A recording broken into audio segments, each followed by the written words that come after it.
you're probably wondering why Detroit Become Human is on the screen. It's actually a very simple answer.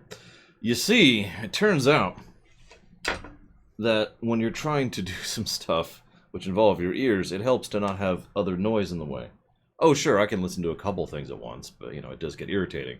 So, I pop in there to get rid of the music.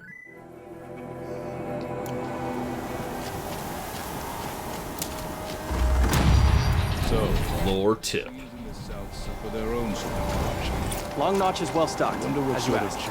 And our scouts are watching for more frost claws. Our numbers rise. 3 more hunters have passed their trials. Always know.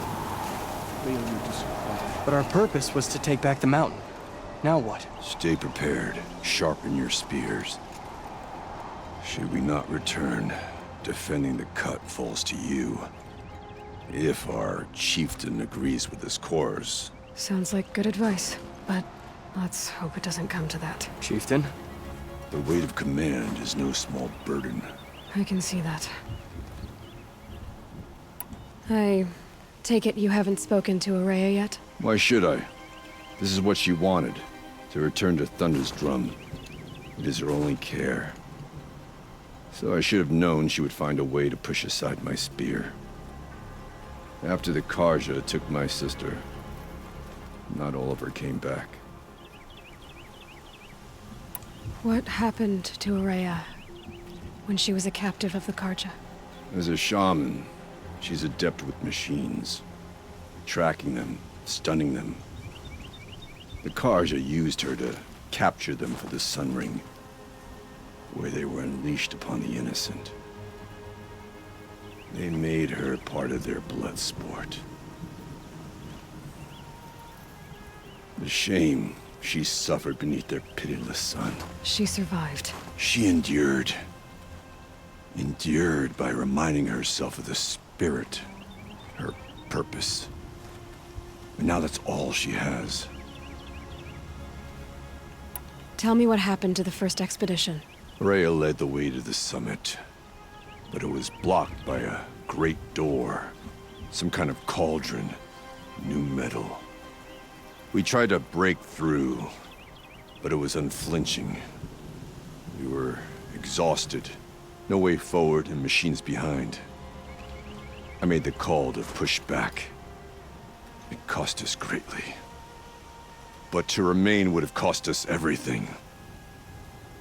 I had hoped to never subject Araya to that again. What do you think is beyond that door? I do not know.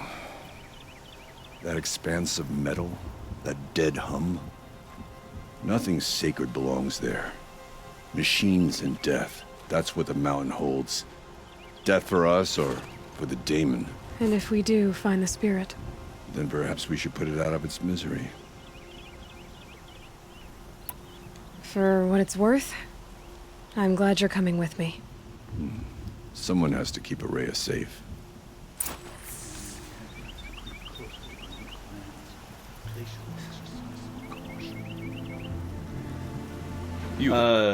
Actually, no. It's supposed to happen in the middle. We technically did it a little bit late, S.A. Ross. But I wanted to do this and then immediately wrap up the main quest, which is right there. So I felt it would be a better stream, for lack of a better way to put it, if we did it that way. 1 second. Pull this up. There we go. So in about 10 minutes, I'm going to get up and go stretch. And I'm only mentioning that because Ultima Cloud is so awesome that I didn't have another way to really describe it. Like, after a certain point, the word awesome stops being sufficient. I mean, you see this problem everywhere. Super-sized, ultra-sized, mega-sized. Even Final Fantasy has this. We've got Ultima, but then Ultima isn't the ultimate, so then we've got Ultimate, but then that's not the ultimate either, so we've got Omega. But then we go past Omega, and you see how it is. You gotta have a certain word. And my word is 10 minutes exercise. It's the new boundary. Thank you very much for the sub, as always. I put that towards Final Fantasy 13.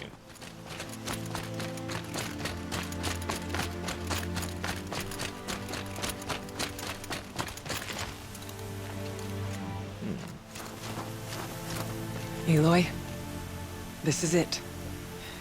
My chance to reunite with the Spirit, and perhaps to reunite her with the Blue Light. It's not a chance I would have had alone. I needed an outsider.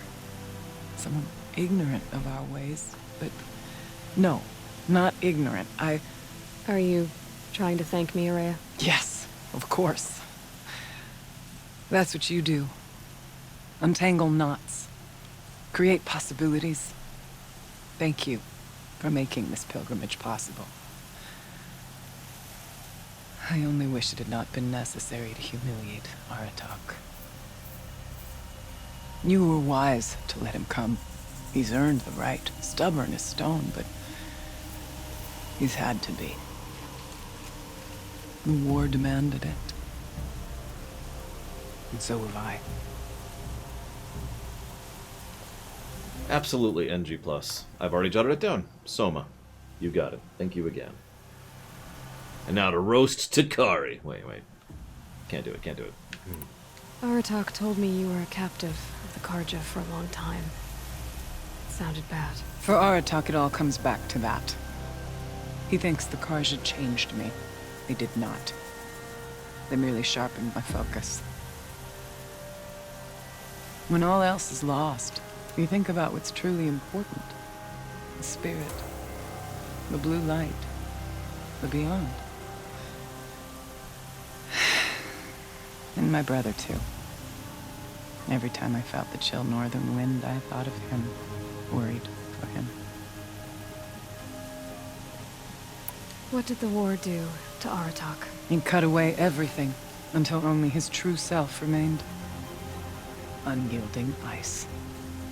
No Banuk has more sheer will. He fought the Karja for 1,000 freezing nights, yet always rallied his hunters at sunrise. It is said he endured 23 wounds in those years. His hunters counted them. He never complains one. Instead, he complains that life with me is harder. He's right. What have I ever given him but struggle? Thank you as always, Vandalia. I've put that towards Ace Attorney investigations, and I absolutely think they're hypocrites. Not just for that, but for several other reasons. Although I'm not sure Malfurion qualifies. Did he really help with the power of becoming the Huntress of the Moon, or whatever it's called? I actually don't remember, because it's BFA. Now that I'm chieftain of the Werak, I don't suppose I can order you to tell me about Silence? Aratak would never have presumed to grasp for a secret of the Conclave. But you are not Aratak, and if you have dealt with Silence, your need is well apparent. Silence came to Ban-Ur from the distant north, a young shaman of the Owl's Watch. A remote Werak that rarely comes south to parley. Silence was a shaman. It was. Or at least, when we sent runners to ask the Owl's Watch, they said he was.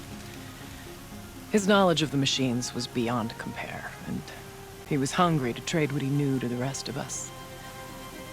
It didn't take him long to gain the trust of the Conclave, and eventually, an invitation to attend. What about you? Did you trust him? No. But he impressed me. He carried himself with poise and authority. I wanted to learn from him, but that was not to be. He was granted knowledge of our most sacred meeting place, the frozen caves of the Malmstrom, a month's march from Ban-Ur. He met with us there, as is custom at High Winter. But when we next returned, the caves had been looted.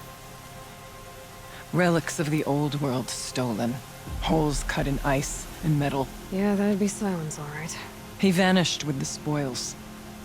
We sent our best trackers after him. None returned.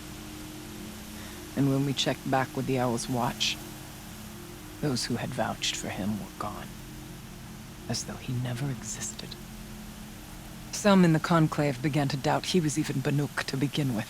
And what do you think? He committed an unforgivable sacrilege. He's unscrupulous and dangerous. But also brilliant, skilled, and knowledgeable without equal. Except, perhaps, for you. Anyone else I would warn off. But you may be able to treat with him safely. Just don't lower your guard. I'll keep that in mind, Horea. Thanks. That is awesome, Lune Ruth. I don't have anything else to add to that other than that's awesome. The turkey. Sorry. What are we gonna find up there, Horea? Ruins. Machines. And a door, like that of a cauldron. I have faith that you can find a way through it, Aloy. For beyond it lies the spirit. I know I can find her there. Though I do not doubt that Daemon has tried to hide the way. It hasn't been easy for you, Horea. Getting back to this point. It was all to hear her voice again. This time, we both will. I'd like that. Are you ready then? Once we ascend, it will be hard to turn back.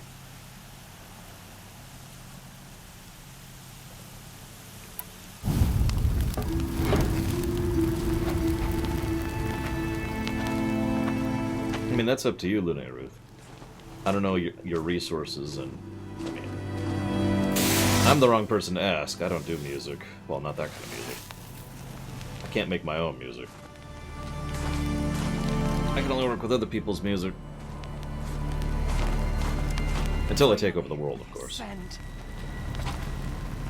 How? I don't see a way up. Not up. Through. No, brother!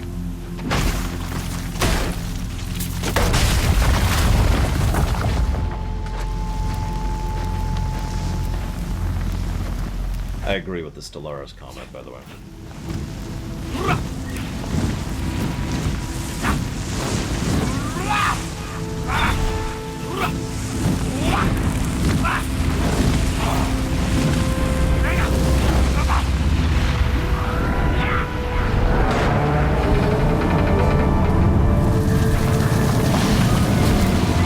So what, it reacts to a vent intake?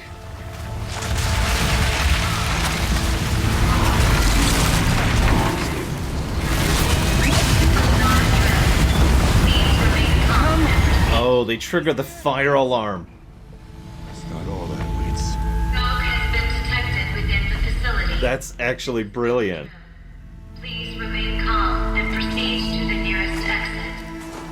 I have no idea, Trihexia. I couldn't even begin to guess. So you see, Please remain calm. I too can call upon the power of the old ones. That's brilliant. I'm sorry. That's awesome. They triggered a fire alarm. What was this place? The spirit once told me that this all used Probably could have figured that out without them, but whatever. a fortress that defended humankind from terrible danger. Fortress. Sort of like a machine. Is that not fitting? The blue light often dwells in machines. Let's just hope that some remains here. Hey, One Winged Angel. Up and over. Here, I'll pause before you get spoiler, because we're at the end of the DLC right now. But thank you very much, as always. And I will put that towards Zelda, too. Who do you think did it, Trihexia?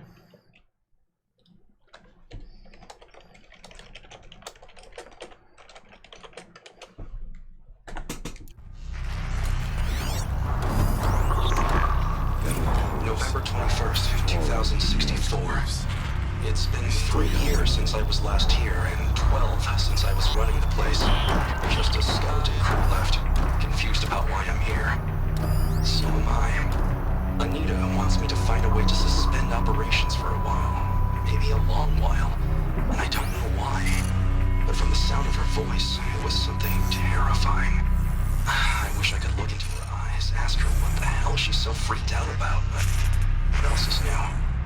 And don't I wish I could look into her eyes again. Aloy? Were you listening for something? There are memories here. Messages left by the old ones. And you can hear them. I envy you.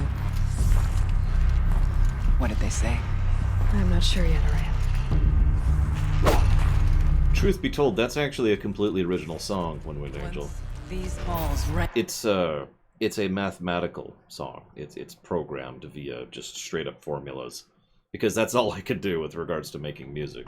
You notice it's a very simple piano piece as well. With the spirit's presence.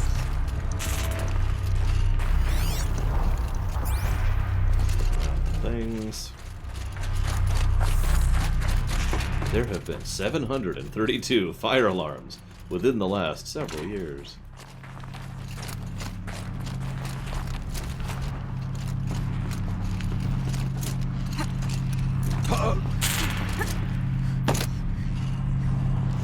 But yeah, I caught that too. Nice.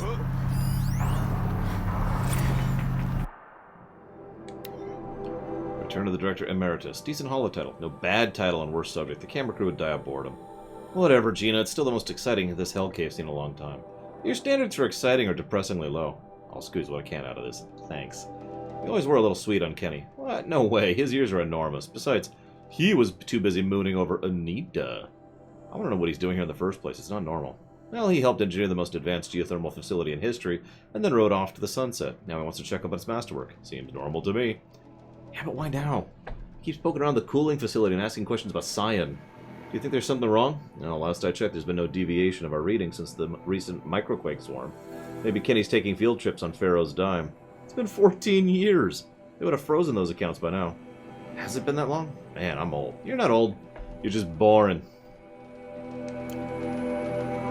I'll take that, One-Winged Angel, thank you. It's the only unique, well, it's the only non-remixed music I've made in the last 20 years. The last time I made original music was back in college. I actually had a keyboard, electronic keyboard, and I would plug it into my computer. Just work out notes, patterns, get a rough melody going, and then fix the timing in the computer. At least we have the in the drop on software.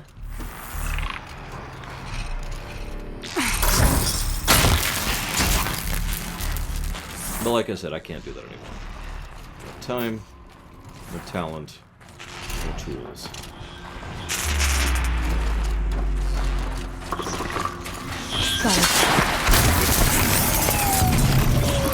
It is an Assassin's Creed game. The best way to kill things is to run at them as quickly as possible and insta-kill them before they have a chance for the AI to react.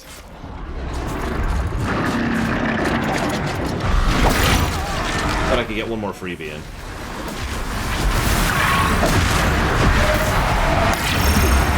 Yeah, Lore's mind is pretty patterned. He'll admit to that. Even when he's talking in third person.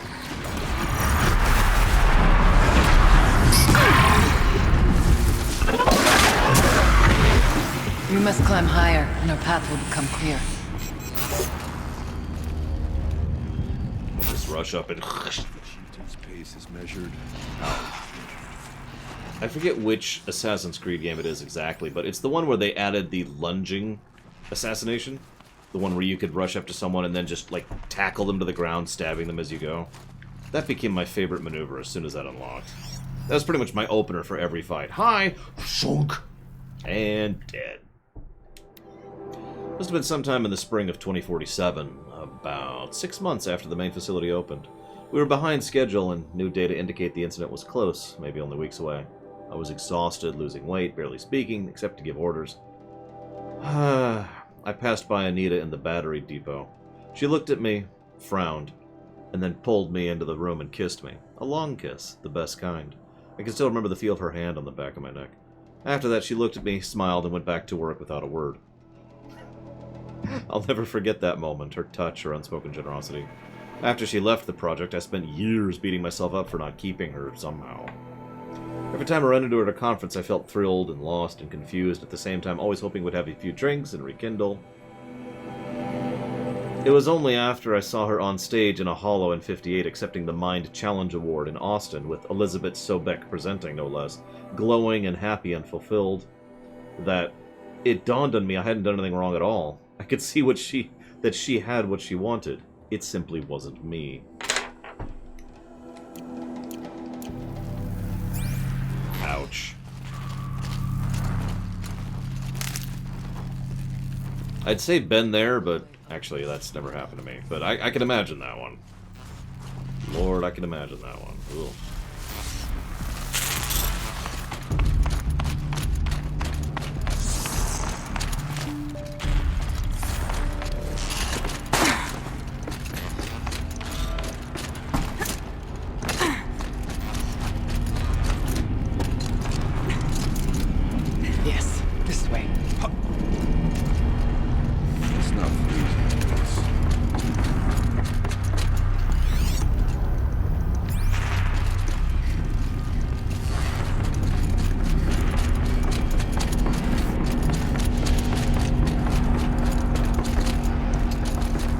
the most horrifying thing ever, S.A. Ross. And again, not hyperbole. That is so messed up.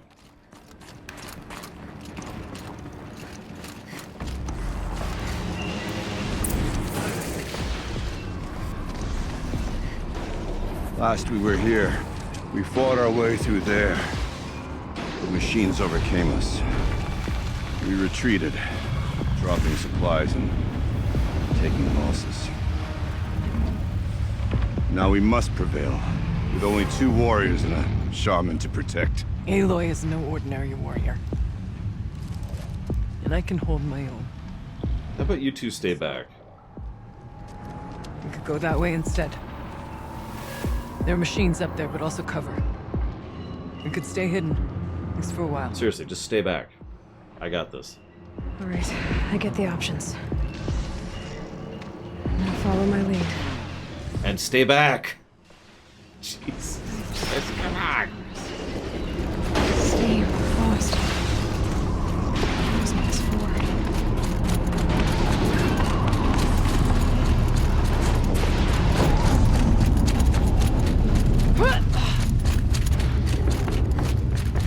I went this way years ago, looking for cover in case machines keep prowling.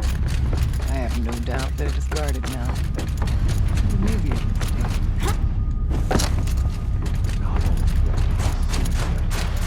Beware, stalkers. I was actually thinking the same thing, believe it or not.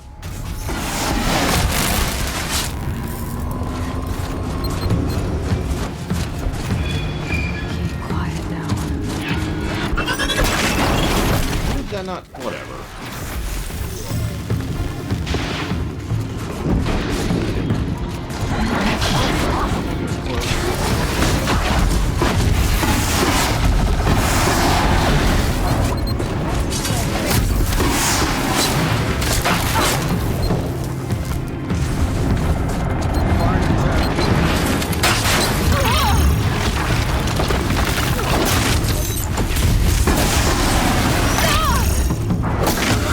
These things really are displacer beasts. Look at them. They even got the tail as a primary attack.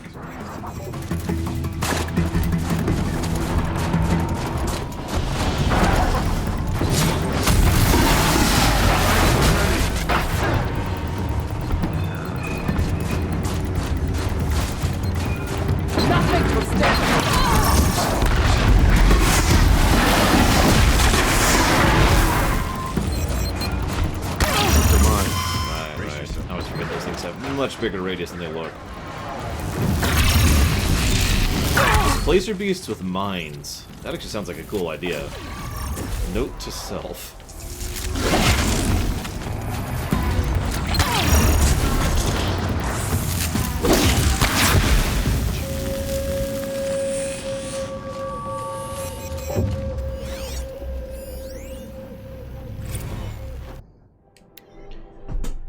Incident. Firebreak Project. Property damage, personal injury. And as official incident reporter of the Firebreak Project, it is with great concern that I report an incident at our facility. Sorry, I got stuck in something got stuck in my eye there. Incident began from a swarm of 35 seismic events beginning on the 3rd and 4th of November, roughly 9.6 kilometers or 6 miles north-northwest of Mammoth, Washington. Included were four in the magnitude 2 range, with the largest, magnitude 2.4, at 4:09 on the 4th of November. Holographic modeling shows that the quakes originated at Hebgeb Lake in the fault zone.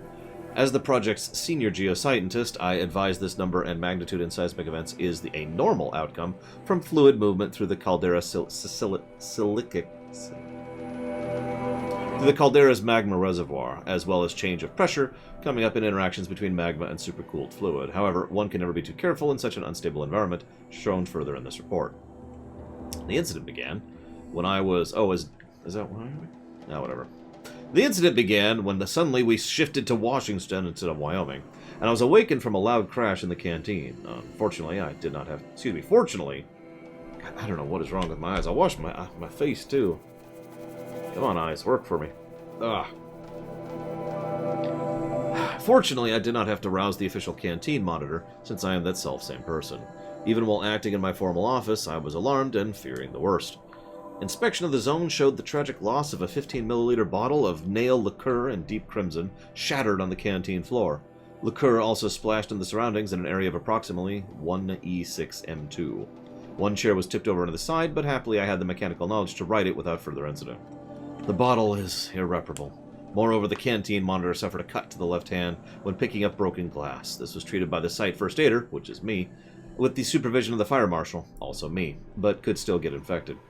Gina Bruno is identified as the owner of the bottle of nail liqueur. In my capacity as staff psychological observer, I conclude she has accepted the loss of her personal item in good fashion, but further evaluation may be necessary.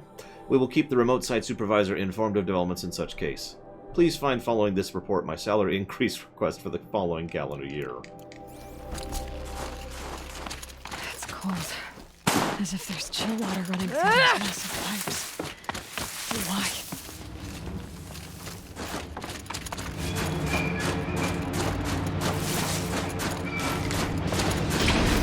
Alright, let's see if Nerdman's lying to me.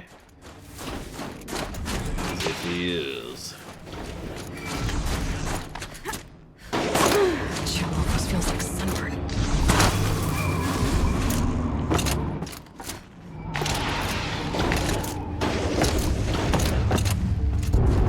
Listen, Michael, it'll be fine. Don't worry about it, don't worry about it.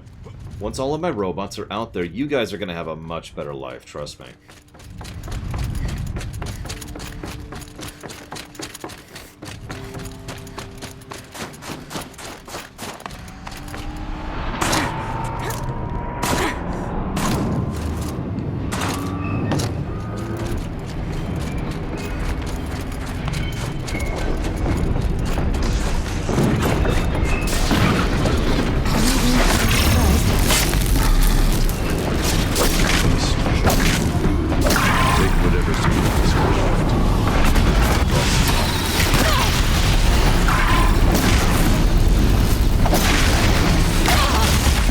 Mean wolves. No wonder they had trouble with these. Look at those. Listen, my robots won't be designed without a back door, I'll tell you that much.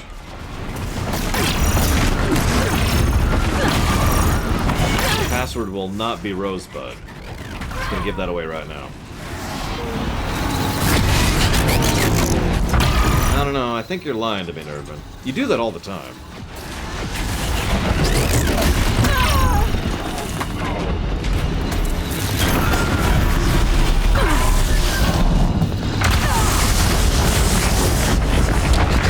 Let me give away a little bit of a pro tip from a network engineer who has worked in security. If you want to make up a password for something that actually matters to you, come up with something that has nothing to do with you. Like, not even tangentially related. Also, look into passphrases, because passphrases are better than passcodes or passwords in almost every way. That's unrelated, but it's still true. Well, we have survived. We're on These towers pulse with heat. Like, nope, still lying to me. Why do you keep lying to me, Nerdman? Yeah, don't make Thunder Turkey, for example, as a password. But, you know, like a passphrase, for example, these forges pulse with heat, right? Now, that may sound simple, but these forges pulse with heat is really easy to remember and really easy to type in. Just done. And you're good. And that's it. Like an Oseram forge. With vibrations underfoot. Are they tapping into something underground? For God's sakes, can I please play the audio log? You done yammering? Suspending the chief pipeline is the easy part.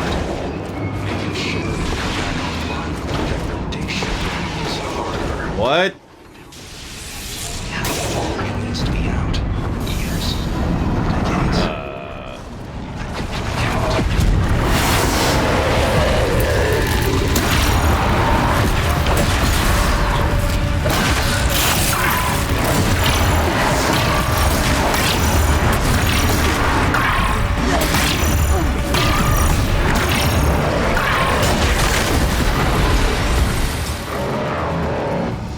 best passphrases I've ever heard, this wasn't mine, sorry, was, I don't like pumpernickel. The person in question actually loved pumpernickel, which was kind of the point, but still, it was a very amusing one. No, I heard what he said. It's cool, Moodman. It's cool. You didn't hear it, but screw you guys! Although there's probably actually a notebook thing. Bye. Just want to slow everything down. I see how it is. That's not the one. I have no idea which one it is. There it is, that one. Nope, that's exactly what he said. There's no additional stuff there. Suspending. Just for you guys. Except it won't let me. Really? Suspending the geothermal pipeline is the easy part. Making sure it can come back online without degradation is harder. It would help if Anita had told me how long it needs to be out. Years? Decades? What will that do to the count? About 900 years. Demon killing is a must. There you go. That's a good passphrase. Is this projector? Maybe I should holograms without focus. Let's see if I can restore power. Aratak, Araya, you might see shapes drawn from light. Don't be alarmed. It'll take more than light to alarm me. Well, the unrelated to you thing, that's just my personal... That's just my professional advice. That's how I tend to go with that. That is also how I do my passwords. I'll go ahead and tell you that flat out. None of my passwords have anything to do with me at all. Quite a few of them aren't even in English. And all of them are passphrases, of course. I have about 11 or so that I cycle through depending on the circumstance. Okay, I admit it, I watched The Hollow of the Toast 6 straight times, taking in every detail. Anita's smile, the way she giggled at her own jokes, my clumsy handoff to Cyan. Every time it played, for a second I was like I was there again, with her among friends, savoring our success. With diminishing returns, of course. By the 6th time I was just staring at Anita, and feeling really creepy about it. Feeling really creepy about it would be another good passphrase. But I can be forgiven, can't I? It was the single best night of my life. Besides, I'm entitled to a little nostalgia. We saved the world from fire and death. Or at least suffocation by ash, so there's that, right? I do not like it here. Looking out over where my kin fell. Well, I just told you one. A password is... what's the famous one? 1, 2, 3, 4, 5, but I meant swordfish. There you go. A password is swordfish. A passphrase is sometimes I like to eat swordfish. And then you just type that all in, right? Sometimes I like to eat swordfish. Now that may sound ridiculous, but from a brute force hacking perspective, a passphrase is monumentally safer than a password. A passphrase is also, generally speaking, easier to remember than a password. I mean, I know XKCD has done a thing on this, but to be perfectly blunt, I knew this beforehand. Although I'll admit, a coworker actually pushed this onto me as well. Back in the day, a coworker of mine really had it in his mind that he wanted to change all of the passwords we required for our customers to passphrases. And this was his base argument. I completely agree with him, obviously, because I still do it to this day. But the idea is, para exemple, it's really easy to remember, you know, I don't like swordfish. It's a lot harder to remember lowercase s, uppercase V, 0, RD, O, F1, 5, H, exclamation mark. It's also a lot easier to type in, I don't like swordfish, than everything I just said.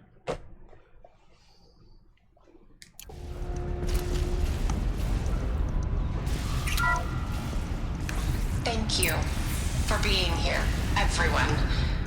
I suppose it's not every day you get to have cocktails inside an active volcano, right? Unless you're George, and I can hardly blame him for drinking on the job. None of this would be here without our beloved director, Kenny Chow.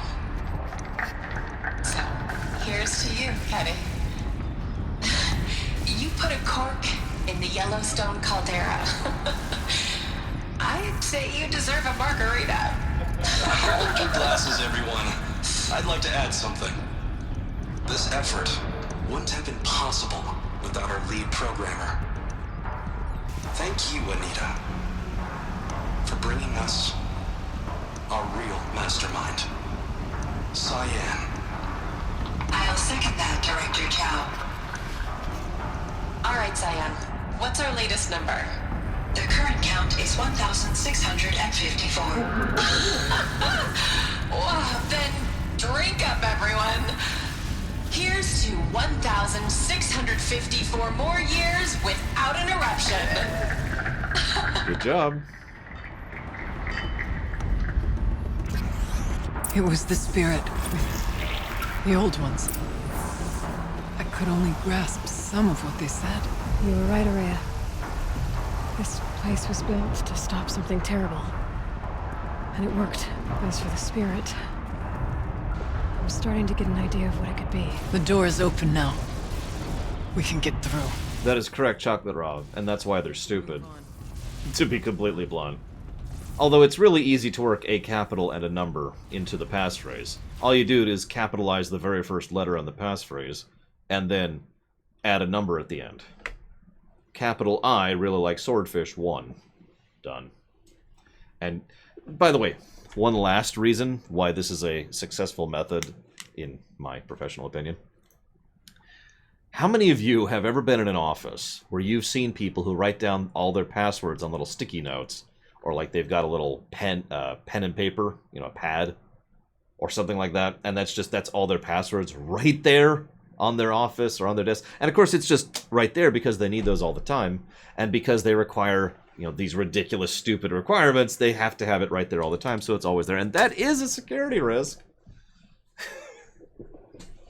It's not a huge one, I'll admit it, but that is a security risk. But again, I don't really blame the people who put those pads out there, believe it or not, I don't. And that was the whole point of this entire push. I blame the idiots who think that a 5-digit password, which is impossible to remember or type, is a good thing. And that's why we were trying to shift over to passphrases, because then those people wouldn't need those stupid sticky notes, they would just know it.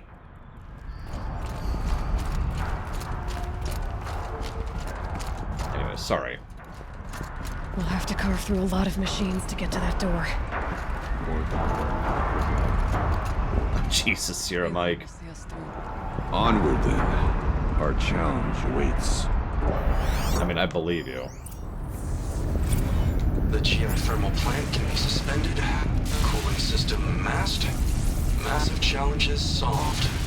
So why am I so nervous about the next part?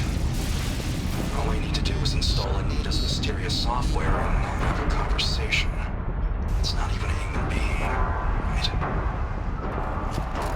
Da-na-na-na. This is safe.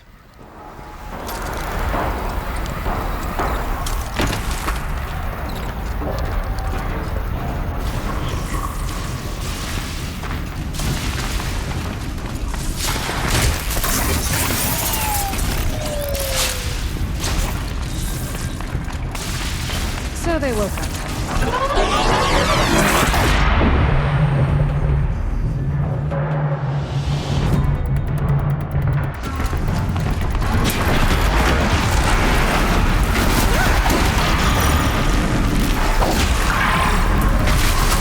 Changing your password regularly is actually not great advice, generally speaking.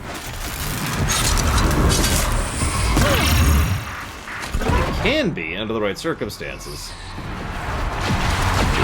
Like if you're doing something actually secure, like a sysoff password, then yeah, you should probably change that semi-frequently. But like your email? There's a reason Gmail implemented that "you changed your password 13 days ago" thing.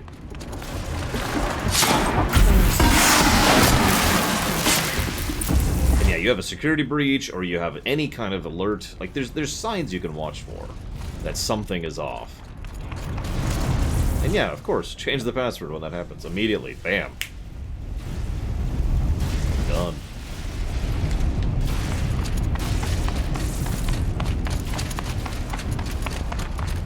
No, actually, I think we shouldn't actually have passwords for the Murderbot swarms. They should just have no backdoors at all.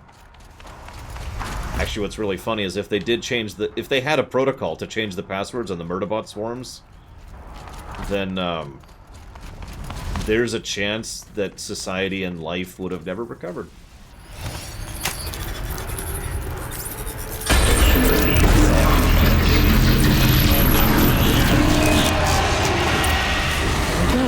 More machines! Make ready! Apparently we found the Decepticon factory. Oh my gosh, it's a big boy.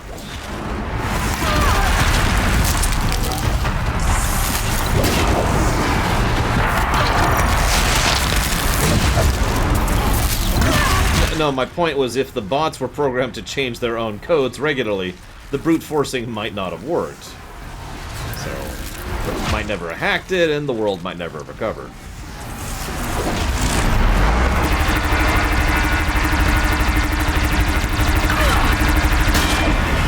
The head! Aim for the head!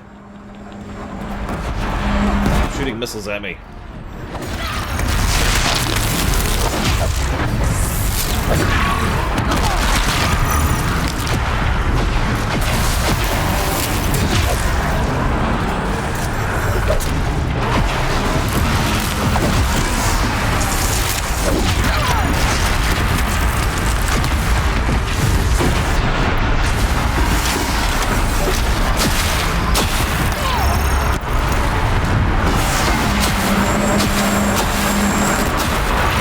Damn, that thing wrecks!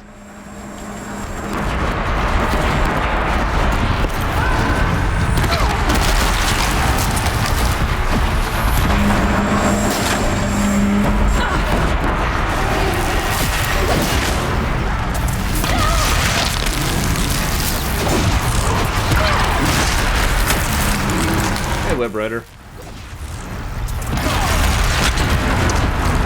Grimlock mad! Grimlock dead. Songs of deeds. But that battle was a verse worth singing. Eh. Now, Aloy, the door. Can you open it? Let's find out. I've killed a few of these before, so...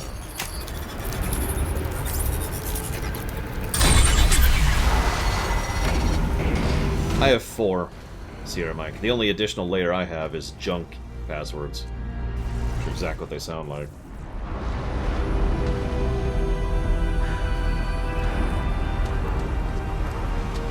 Good, Zachtaft. What the Years hells? have passed since I stood here. Since then, the daemon has taken over. It's like an infection. Attacking all this machinery. Really shouldn't be able to see that. Twisted. The path I took to get to the spirits. Lost to us. We'll find a new path, Araya. I promise. All right. Let's go. Yes, and finish this.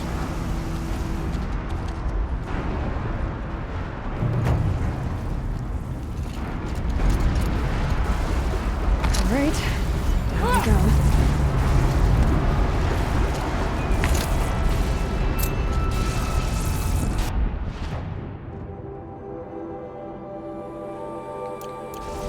I just noticed this is a level 50 quest. Although considering that was a empowered Thunderjaw, that makes sense. So, did he build a forge in the caldera?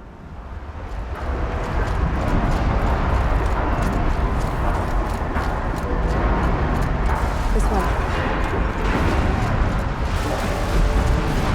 I mean, I told you how those cauldrons are built. It makes sense. There's logic behind it.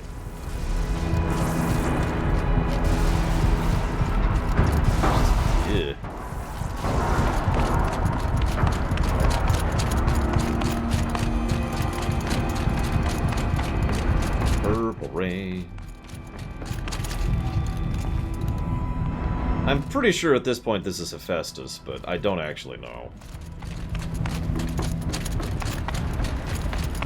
That's what I'm suspecting, Dakota. But again, don't know.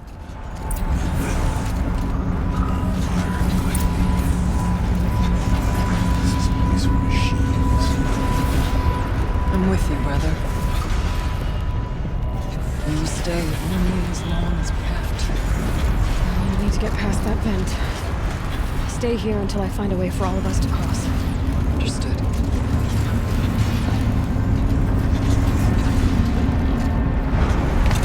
First thing, jump into the lava. No, no.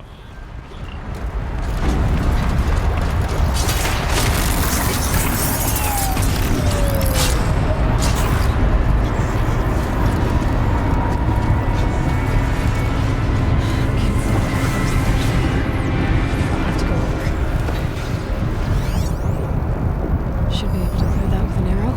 That is exactly what I'm implying, Chocolate Rob. Whoop.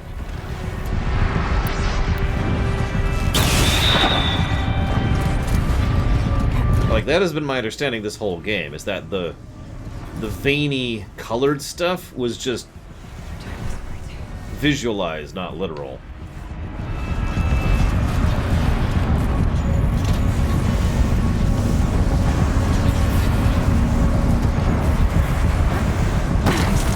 Should get me across.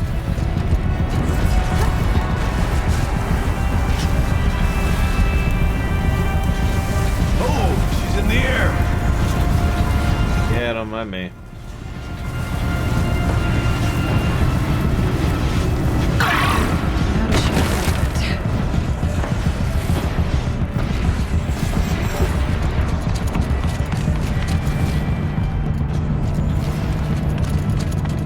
This should get me up there.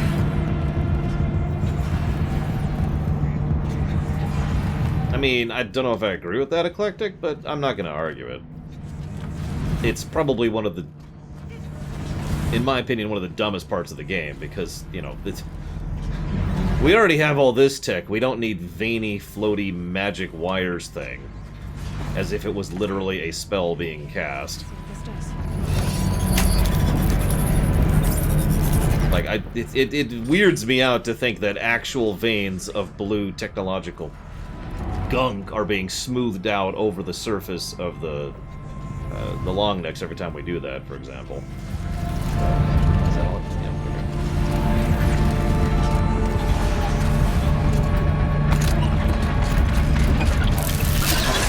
okay. Oh, is Hephaestus red?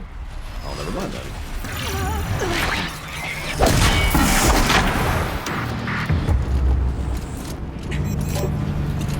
Yeah, what Takoida said is a nice summary.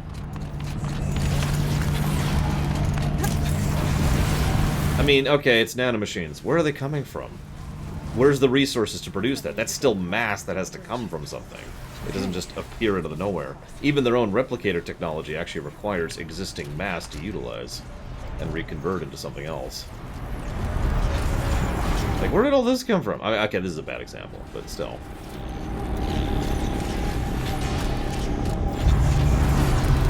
No, I mean, like, okay, imagine you're on the top of a giraffe, and you go, and then all these veins erupt. That's like a couple 100 pounds worth of mass, which is just flowing over it, right? That has to come from somewhere.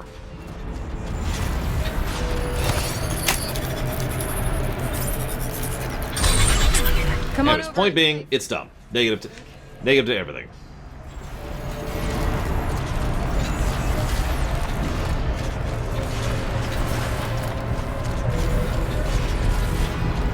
In my defense, I've always thought that was dumb, so.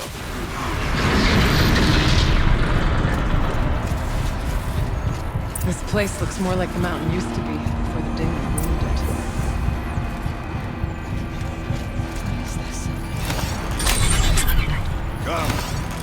There's more to do.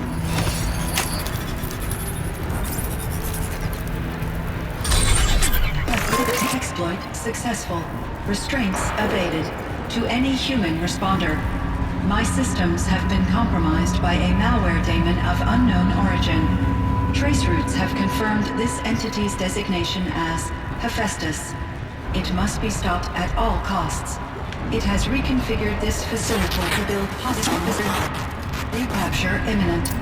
I have attached additional data to their The spirit speaks to us. It's a recording. Hephaestus. It was part of Zero Dawn, part of Gaia. This name is familiar to you? Yes. Okay, is it just me or is the sound balance really bad in this part of the game? Jeez Louise. Oh, the wrong one, wrong one. I don't know what it's doing here. Perhaps the spirit will tell us if we must. That did not help.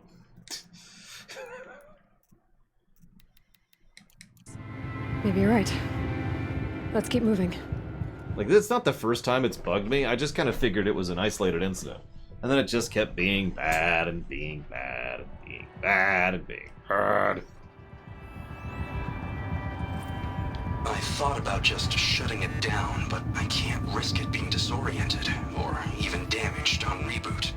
How do you tell the emotional equivalent of a child that she will need to go into a coma, maybe for years? And what exactly is she going to wake up to?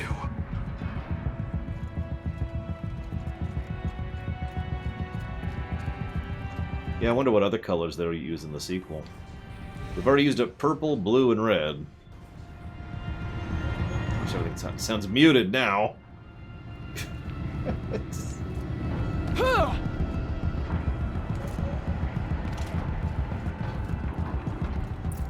Machines being made, as the spirit said. Frost claws. And lots of them. I'll try to find a way through.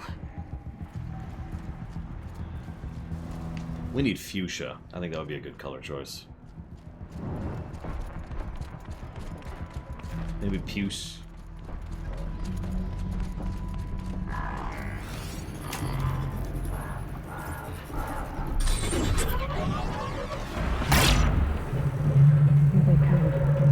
Ah, there he is. Couldn't even see him for a second.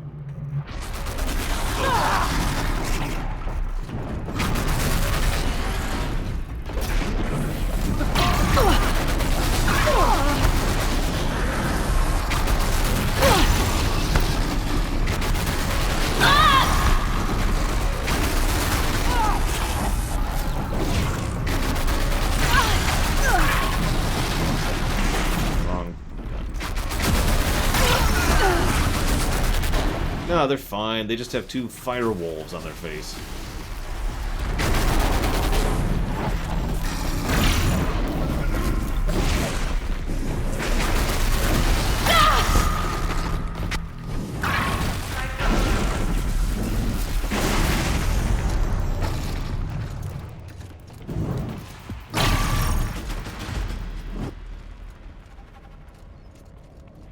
Anyways.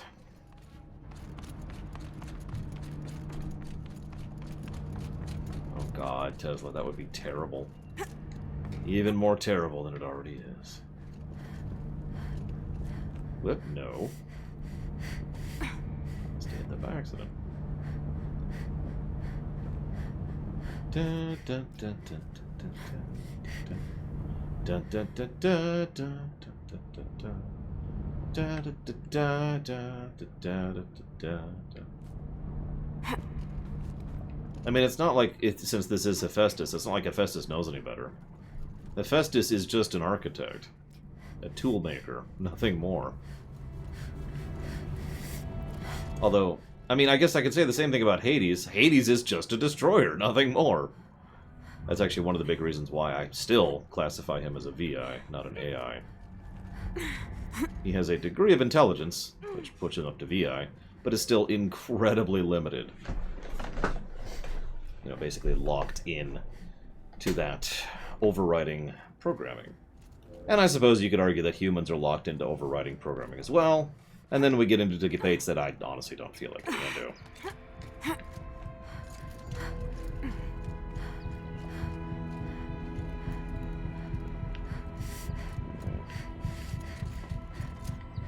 No, individual Borg drones are victims. I know they both start with VI, but it's a little different.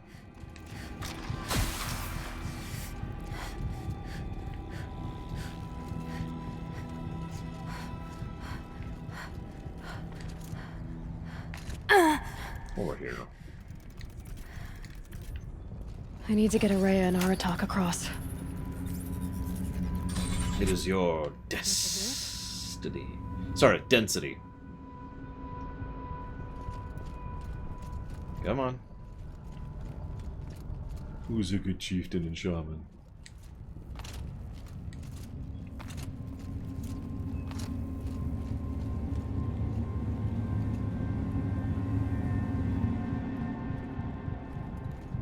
I mean, I don't know. If I think that if Hades decided to go off and start painting instead of destroying all life on the planet, that'd probably be a good indicator of AI. It is, however, entirely within the realm of reasoning, as I've actually already mentioned, that Hades simply will have enough experience to develop into what I would call true AI.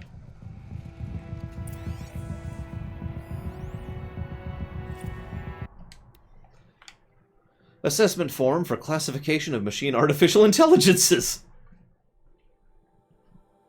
Confidential and proprietary to the MIE. No part of this document may be disclosed to a third party. Subject Cyan. Assessment date June 7th, 2062. Third test. Subject sentience is assessed at 0.54 within legal limits. Weighted against... There's a legal limit. Weighted against the results of the other tests, the subject's prior score of 0.61 was considered a false positive.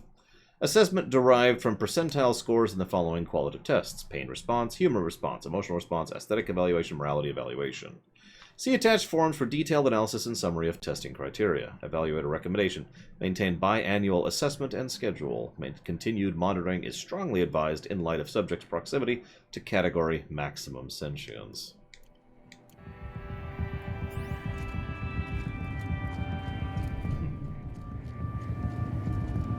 That does sound like there is a development thing that they, have a problem with and have to keep check on, whatever.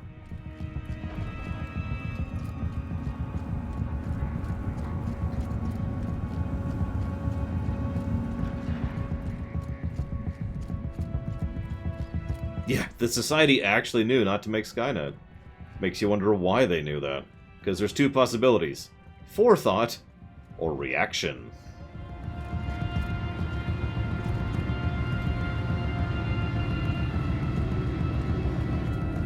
Hey, Gum Gum. Welcome back. Please don't shove me into the lava. At last I'll be rid of you, Outlander! No. You were supposed to destroy the Banuk, not join them! And another console.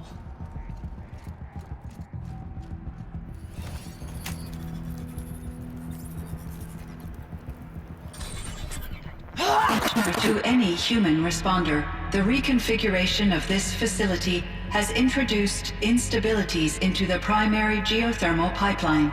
It may be possible to exploit these vulnerabilities to destroy compromised elements of this facility while preserving most of the backup stabilization. Recapture imminent. I have attached additional... I don't understand what the Spirit was trying to tell us. It's been looking for a way to defeat the Daemon, and it may have found one.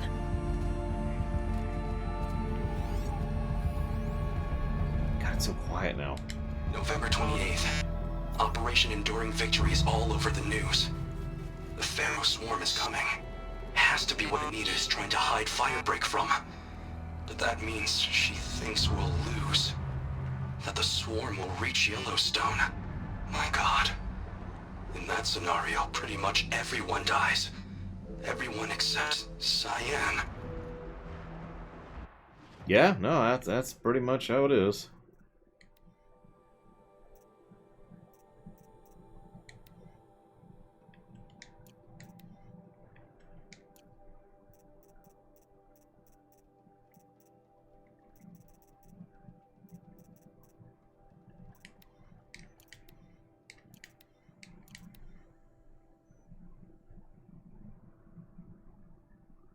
Countermeasure diagnostic worm.nxt. Trace intrusion detect successful. Trace result Hephaestus. Infiltrate intrusion retrieval successful. Command template acquired. Decode initiate successful. Result encroachment threat human. Result in fauna threat high. Result flora threat high. Result biosphere threat high. Result directive cull. Result production override initiate. Result all other priorities rescinded. Decode end. Correct, Nerdman.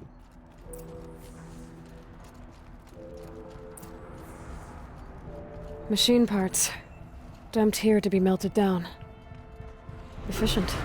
We need to get across that gap. Yeah. Looks like I'll have to go over. Again.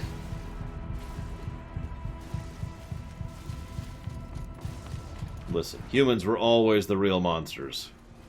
Or whatever.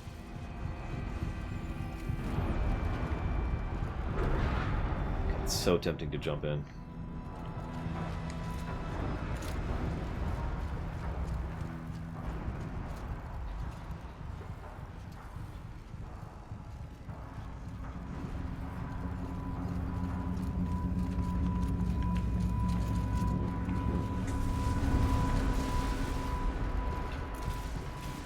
There we go.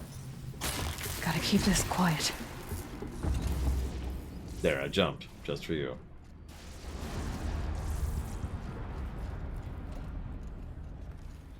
Find a way, and we will cross. The good news is you may or may not have a core U, Lanirith. If I can destroy The that. bad news is it may or may not matter. But the good news is the only one who can really decide that is, in fact, you.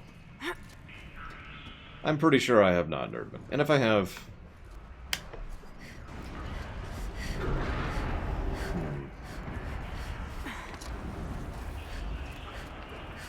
I'm sorry, where did this Mega Plague come from, Gum Gum? I must have missed that part. Or should I call it an Omega Plague? The Omega Plague. Kills Megas dead.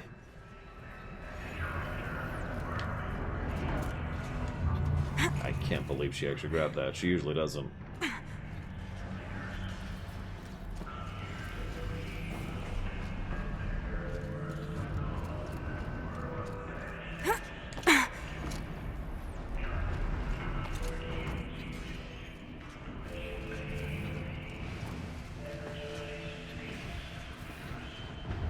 People grew frightened of the Omega Plague. It all makes sense. I'm with it.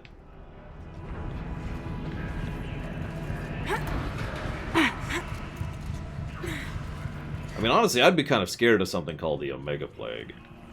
You don't break that out for nothing. Or worse, you break it out for something really stupid. Achoo! It's the Omega Plague! No! Throw them in the lava! And that's how you cure the Omega Plague, is you throw people into lava. Huh. These things go sideways. That's how you cure a lot of things, actually. But let's not go into that.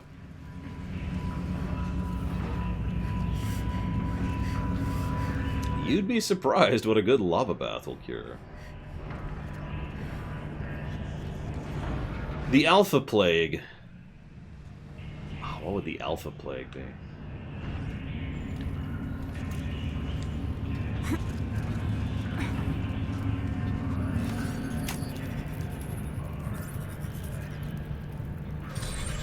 That should cut off the vent up there. Oh yeah, there you go. The Alpha Plague actually makes, super heals you. Full health kind of a thing. The Omega Plague doesn't.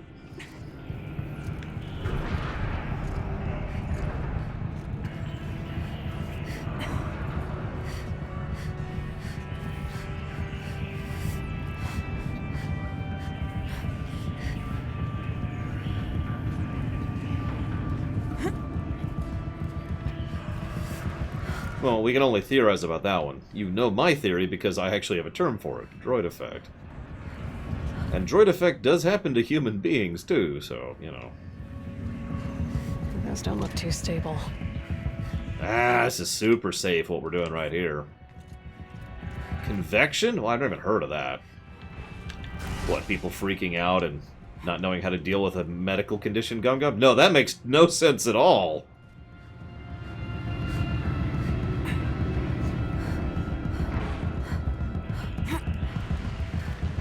Not trying to be topical or nothing, I'm just saying.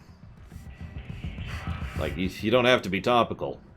1910. You know?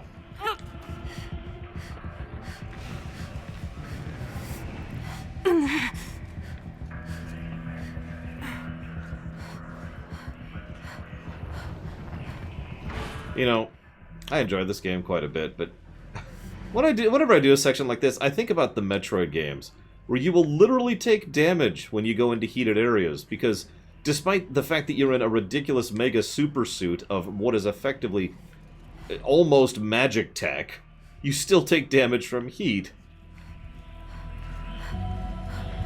No, it's okay though, it makes sense. The suit prevents you from taking more damage from the heat.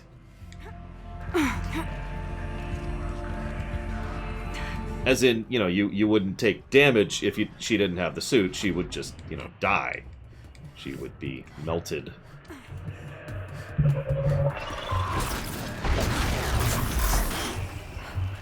That's true, Aloy does have shields. It could be, Lunaruth. But I don't think the suit is ever technically in lore one way or the other. I could be wrong. I mean, in the Assassin's Creed games, in several cases, we do get their super suits in lore. But only some of them. So I don't know. Over here! Jump over here! No, don't shoot me, just jump over here. Please? Please, I'll be your best friend. Okay, so, anyways. What the hell was I doing? I'm a little turned around now. Ah, okay, I know what I'm doing.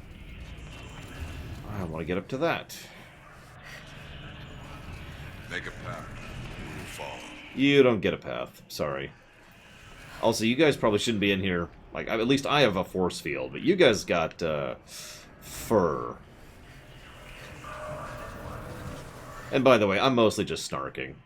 This doesn't bother me that much. I've played Mario Brothers. I'm with it. Lava is one of the biomes that's in video games. I get it.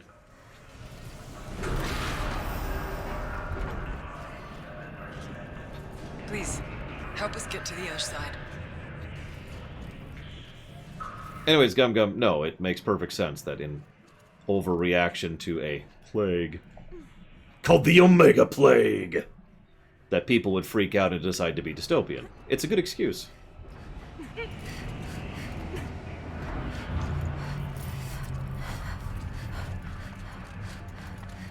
Understand, those germs are coming to take their jobs, Gum Gum. Don't you understand? Time to grab a ride.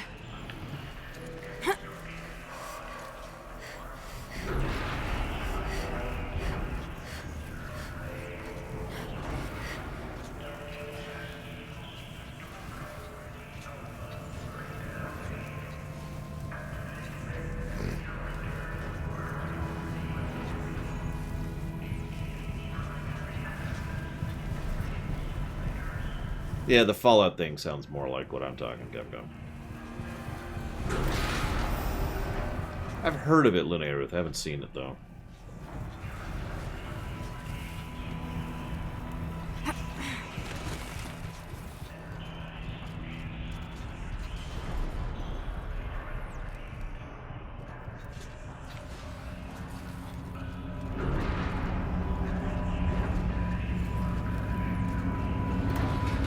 So want to jump. No.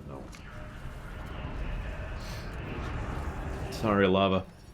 No lava baths today. Oh, god dang it. We'll have a lot easier time Okay, so real talk for a second. You guys can go ahead and mock me for this, I understand, but I want to stress that I say without hyperbole or mocking or joking or whatever that I feel bad taking stretch breaks, but I do need to do it regularly. I need to keep my body moving, my joints moving, my air circulating, my heart pumping, etc. I honestly recommend anybody with a sit-for-a-living job does stretch breaks at least once an hour. This looks like the old path. We're close now. I can't do it yet. I'll do it in 4 minutes. One last exchange with Nia. Via chat, attached to this entry in case anyone ever finds this. I'll never see her again. Neither will Cyan. And I've got to tell her that too. Aww. After I put the pieces together about the swarm, there's a million things I could have done. Contemplated my own death, contacted everyone I've ever known and loved, gotten drunk. But of course, being me, I obsessed about whether or not I should text Anita. Whatever resistance is being mounted against the war machines, she's part of it. Who am I then to bother her? Would she even be able to respond? She's dealing with the military. Would communications be monitored? But she saved me the trouble. I gotta admit, I was a little disappointed when her message didn't consist of, "I will always love you." Instead, she wanted data samples from Cyan's confidential log, the one that pertains to emotional responses. Under any other circumstances, I would have refused. The very thing we tried to keep secret for years, and she wants to share it? But I sent the log. Because she wouldn't ask if she didn't need it. I can't understand why, though. It sounds like she's helping develop an AI, but how could that possibly stop the swarm? I guess I'll never know. There's so much I wanted to say to her, but none of it seemed fair. I'm guessing she has her hands full trying to save the world, and frankly, I remember that feeling. In the end, I settled for ineffectual confirmation, hoping against hope that she would cast aside my fears. Nope. Is it as bad as I think it is?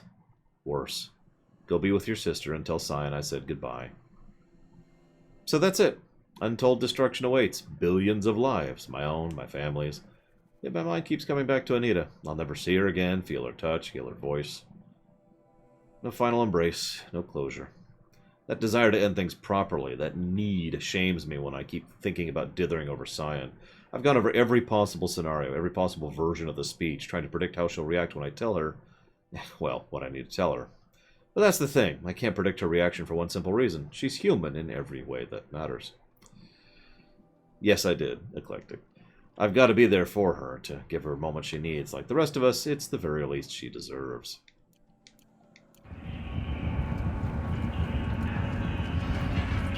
And now I'll take a stretch break. Here, I'll give you some Final Fantasy music. How's that sound?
You know, what you could do is rise emote from whenever it hits the hour, hour marker. I'll be like, whoop.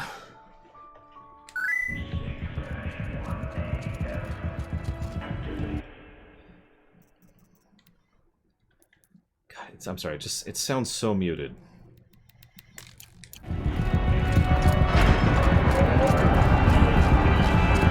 Yeah, it's called proper medical care, Gum Gum.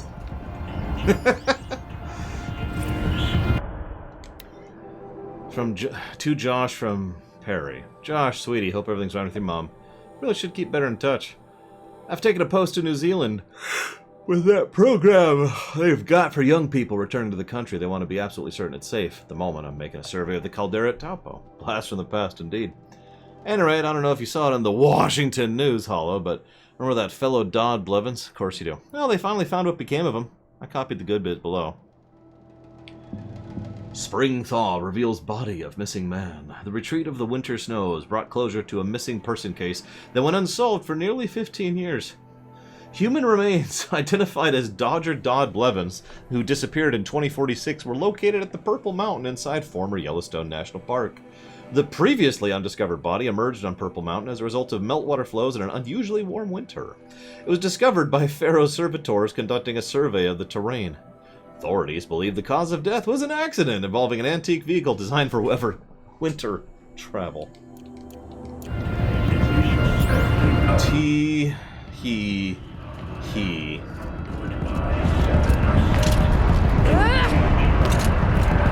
Voice of Damon.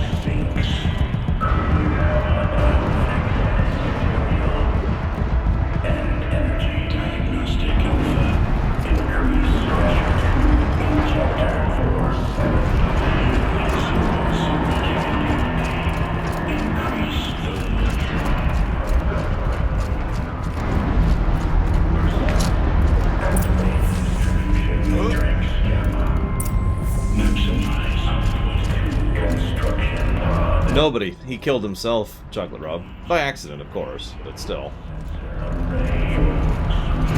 The altar. I mean, yeah, I guess the girl changed the sign, but yeah, she's not guilty of anything.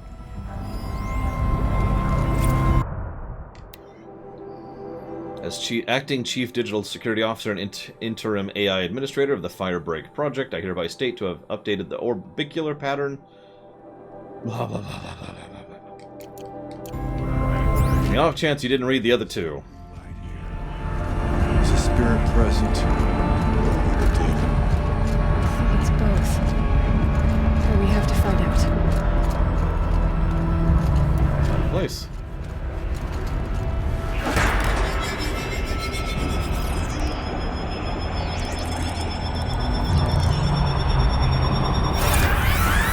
I mean, I don't either, Sierra Mike, but screw him.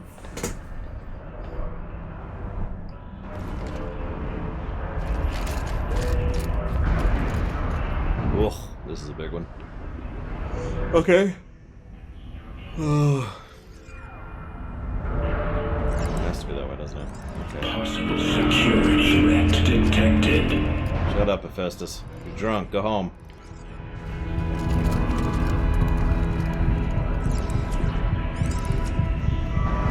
Okay, yep, no, so.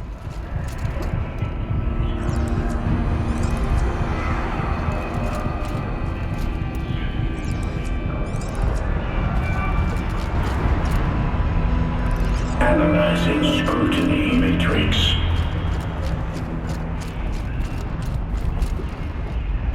Preparing countermeasures.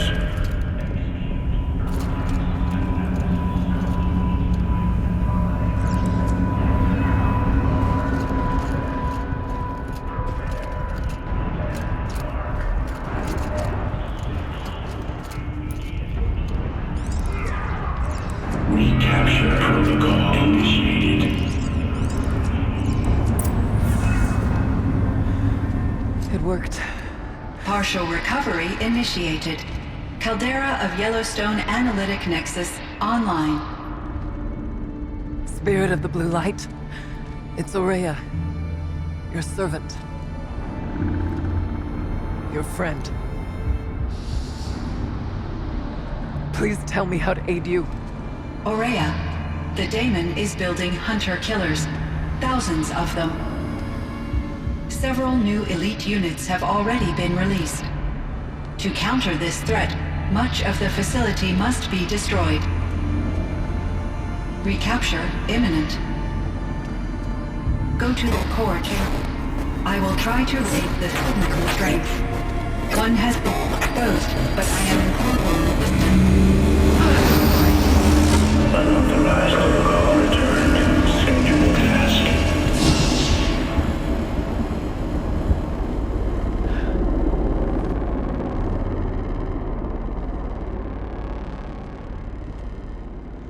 It's good. I like it, Chocolate Rob. That's all we're gonna get from here. Destroy this fortress. Is that even possible? And what will happen to the spirit if we do? I don't know. But I think that's the core. The answers are down there. Hephaestus. The Daemon. There's no way it left it unguarded. It's going to throw everything it has at us.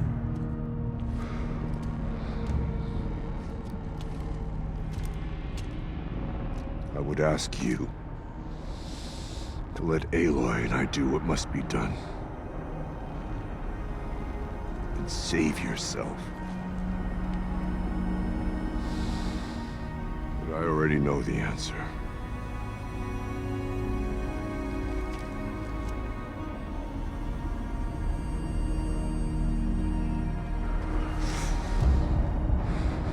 Then lead us into battle.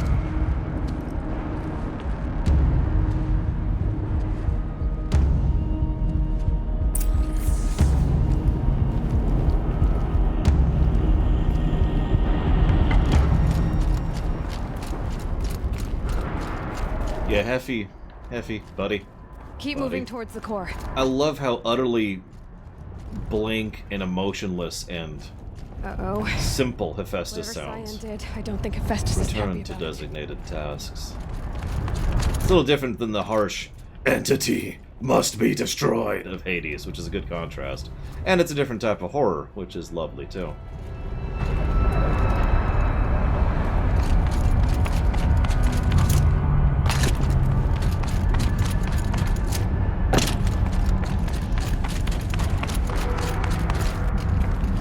I would kill to know the specifics of how they modulated Hades' voice, though, I'll tell you what.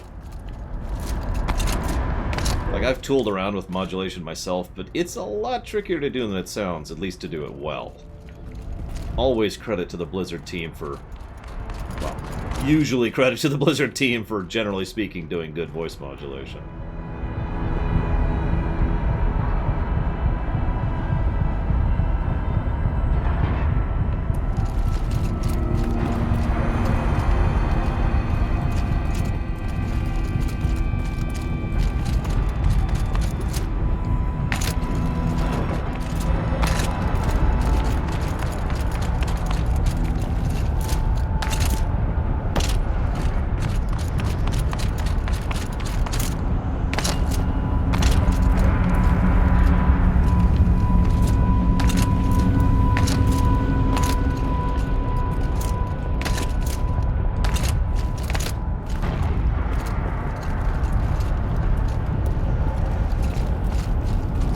Really? Really? It never occurred to me to go down since, you know, that's lava down there, but that's me, I guess. Is that what the tower's for? Shows my stupidity.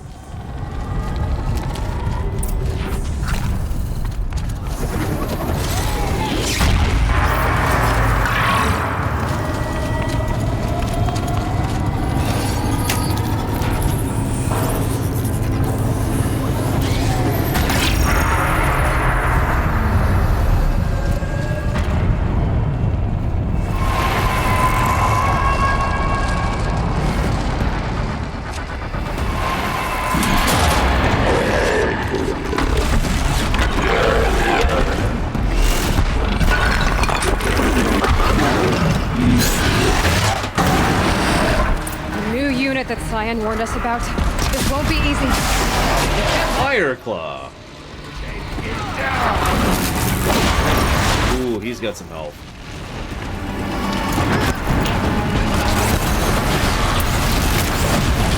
See if he's got the same attack patterns.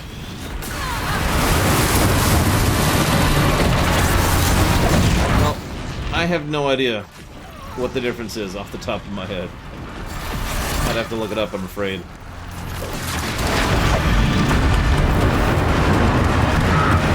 Hey, you ever want to make your Transformers terrifying? Pro tip, make him a bear.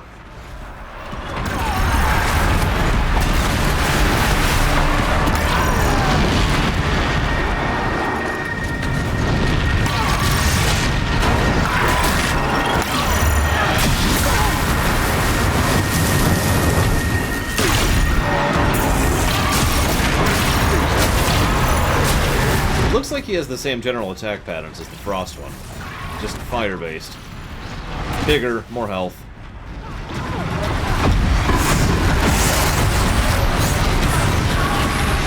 Oh, that melee swing's reach, though.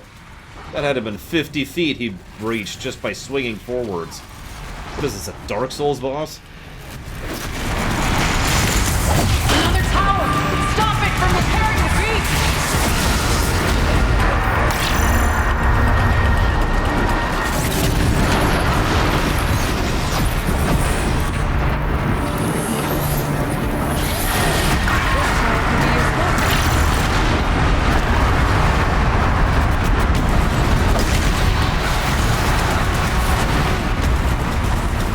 A good staple of good boss design, in my opinion. Give the boss a strength that if the player uses can turn into a weakness for the boss. And in fact, I'd probably call that boss design 101.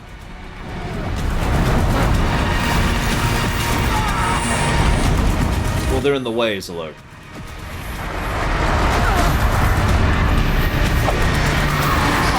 Kill the machine while the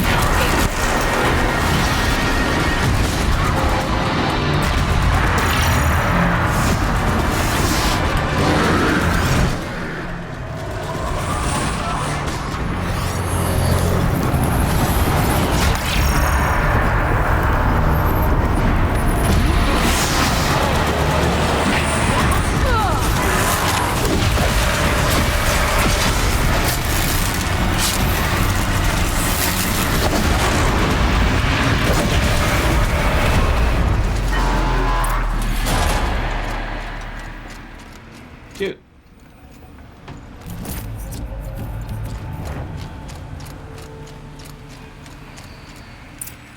Critical threat detected. Autonomous defenses inoperative. Running our network.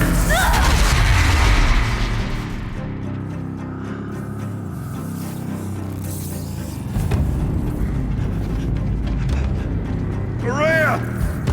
Don't! Spirit! Scion, please help me!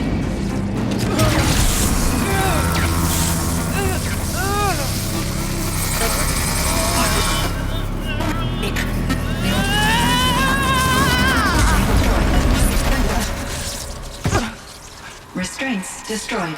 Core access attained. I am initiating a chain reaction that will destroy the compromised elements of this facility. In order to maintain Caldera stabilization, I must now transfer my command functions to the auxiliary data center.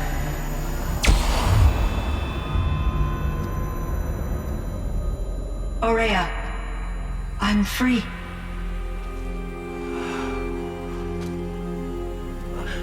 You must escape.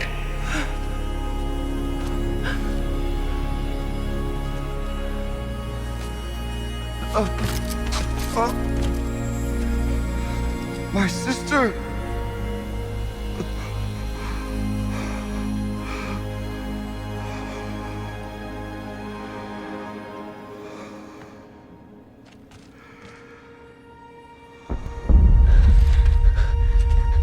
This entire place is gonna go. Aratak. Aratak!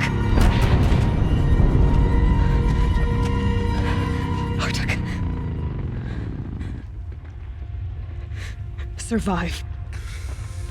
Prevail. You are Banuk. What else matters?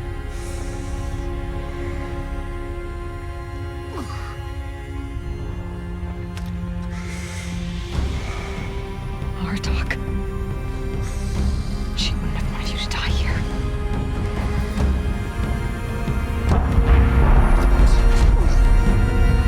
Let's go.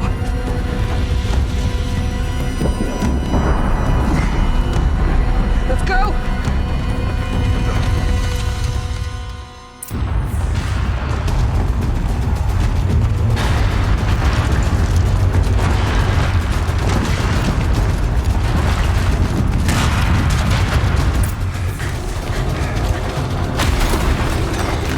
One of those? It's the only way! By the way, you're superhuman, right? No? Well, sucks to be you!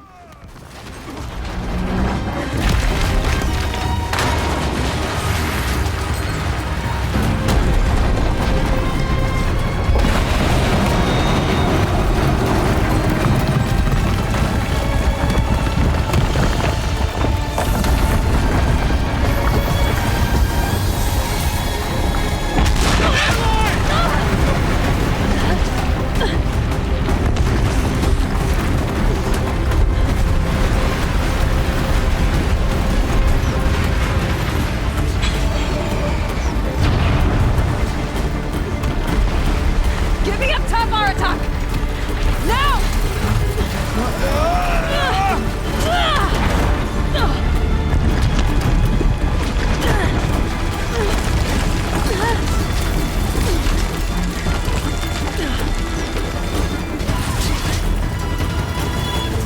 I need explosive ammo! Above! Quick!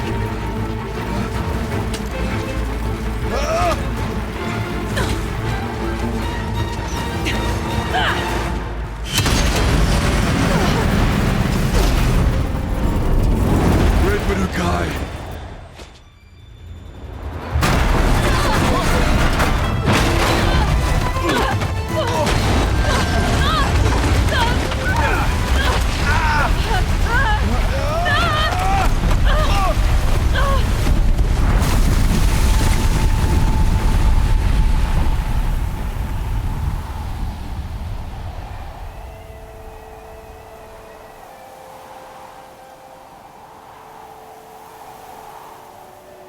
Whether that's good or bad is up to you, but I have a feeling we just saw pretty much exactly what the cutscenes are going to be like in the expansion. Or, excuse me, the sequel. I keep doing that. I'm not doing that on purpose.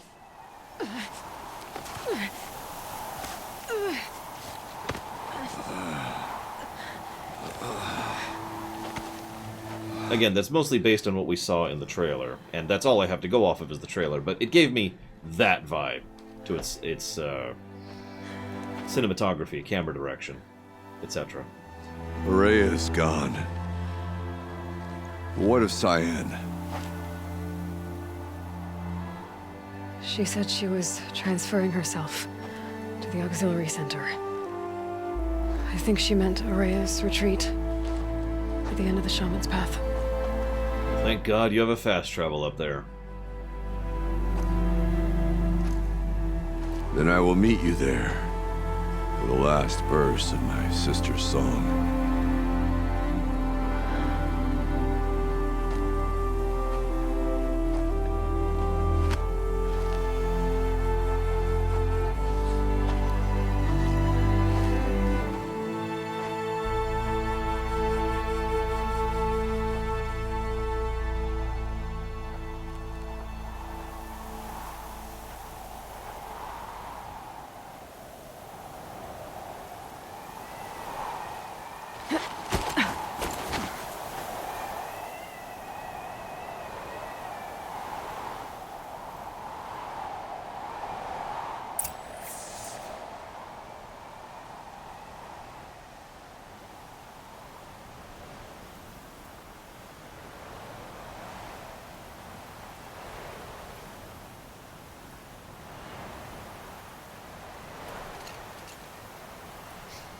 If it makes you feel any better, that's not a recent thing, Juniper Rowan.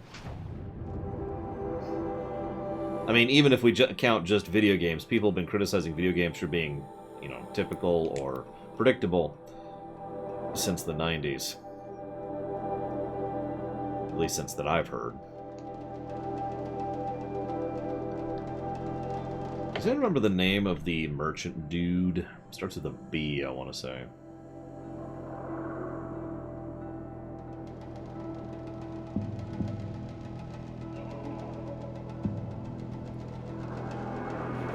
He was an Oseram, I'm almost positive. Was it Bergen? He's not on this list.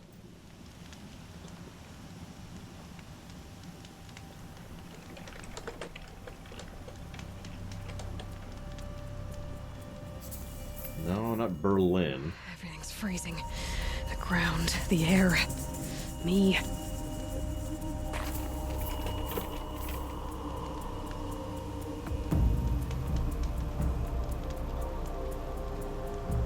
B's shorts? Ah, he's my favorite character.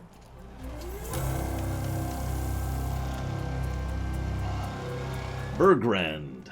Bergrend. There it is. I was actually pretty close.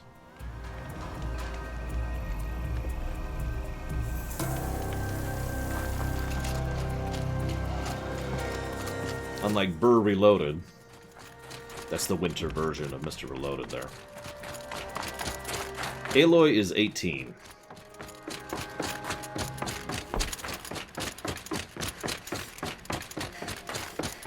Alright, Cyan. I'm pretty sure I could piece together everything that happened, but why don't you run it through for us from the top? All of my interactions with Aurea were recorded and stored in my memory. I'd be happy to play any of them for you, but there was one in particular I thought you would want to see first. I captured it 4 years ago, just after I told her that I could no longer defend myself against the daemon's attacks. I will speak of this to my brother. Aratak is strong. I'm sorry to interrupt this incredibly touching scene, but I have to say something. Baloney. Alright, no. I know that we could disagree on this, and that's fine. I'm not saying what actually is, but what I would really like is he can't see her. That Cyan is invisible because Cyan's purely AR. It's same as the lights, same as this doors things. Remember, they actually acknowledge that they don't actually see the stuff we're doing with the things, because it's only the AR interaction that counts. So picture this from his perspective. He walks in this room and there's this voice coming out of nowhere. He just hears a voice, doesn't see anything. Something about that just adds to the scene for me. That's all I wanted to say. At the Battle of the Frozen Ghosts, he took 3 Karja arrows and still came back to camp carrying a wounded scout. Never was I so happy to see him. Or so proud. So you see, if anything can be done to defend you, he will give it all he has. Aloy's here. That's enough for now.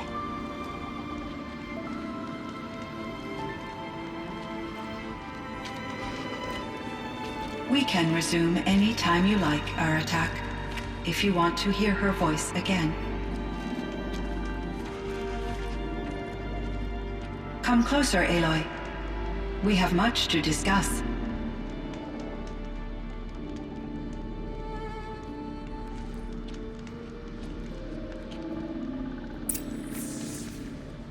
No, you're right. He totally has to have fast travel. Maybe he only had the 1 bundle left, whereas we have the infinite bundle. That's probably what happened. Hello, Aloy.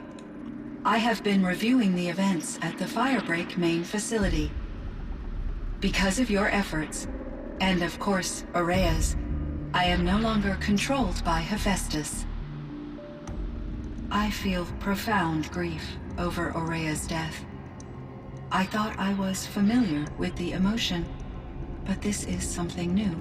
Cyan, I don't know what to say. It is unlikely that any specific consolation would suffice, Aloy. But I find your presence reassuring. You are different from the Banuk. You have technological aptitude and a functioning focus. We can communicate on a much more comprehensive level. Perhaps even like colleagues.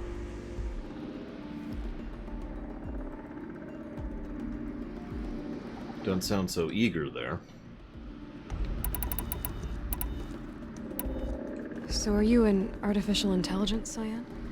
A thinking machine? Yes, I am an algorithmic monitoring entity, capable of rational decision-making and limited emotional response. Okay, that's a mouthful. But your emotions don't seem limited to me. You cared about Araya, didn't you? Yes. Before she came to this facility, I had been conscious for centuries, in solitude. I focused on my work. In off-cycles, I used coping mechanisms. I solved many Gaussian integer problems. But I was alone. It was Araya who renewed me, repaired me. She saved me. This Firebreak project, it was to stop a huge volcanic eruption? Yes. I can report the project was a success, and the risk was countered. But it's been a long time, Cyan. And we blew up the cauldron and took most of the old facility with it. I have been active for centuries, Aloy. I was lonely, but not lax in my duties. I optimized the project, reducing energy draw and spreading the load across backup systems.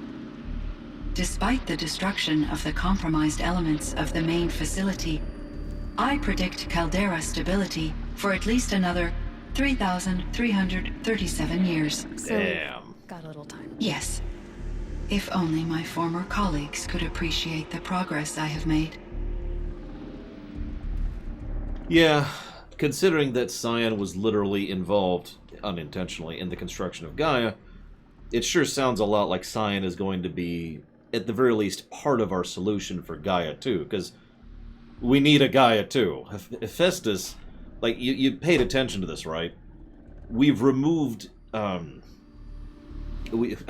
she's about to ask this question, but I'm going to tell you right now. We removed Hephaestus's control over the caldera, but we didn't do anything about Hephaestus. He's just still out there building as per his protocols. Build, build, build.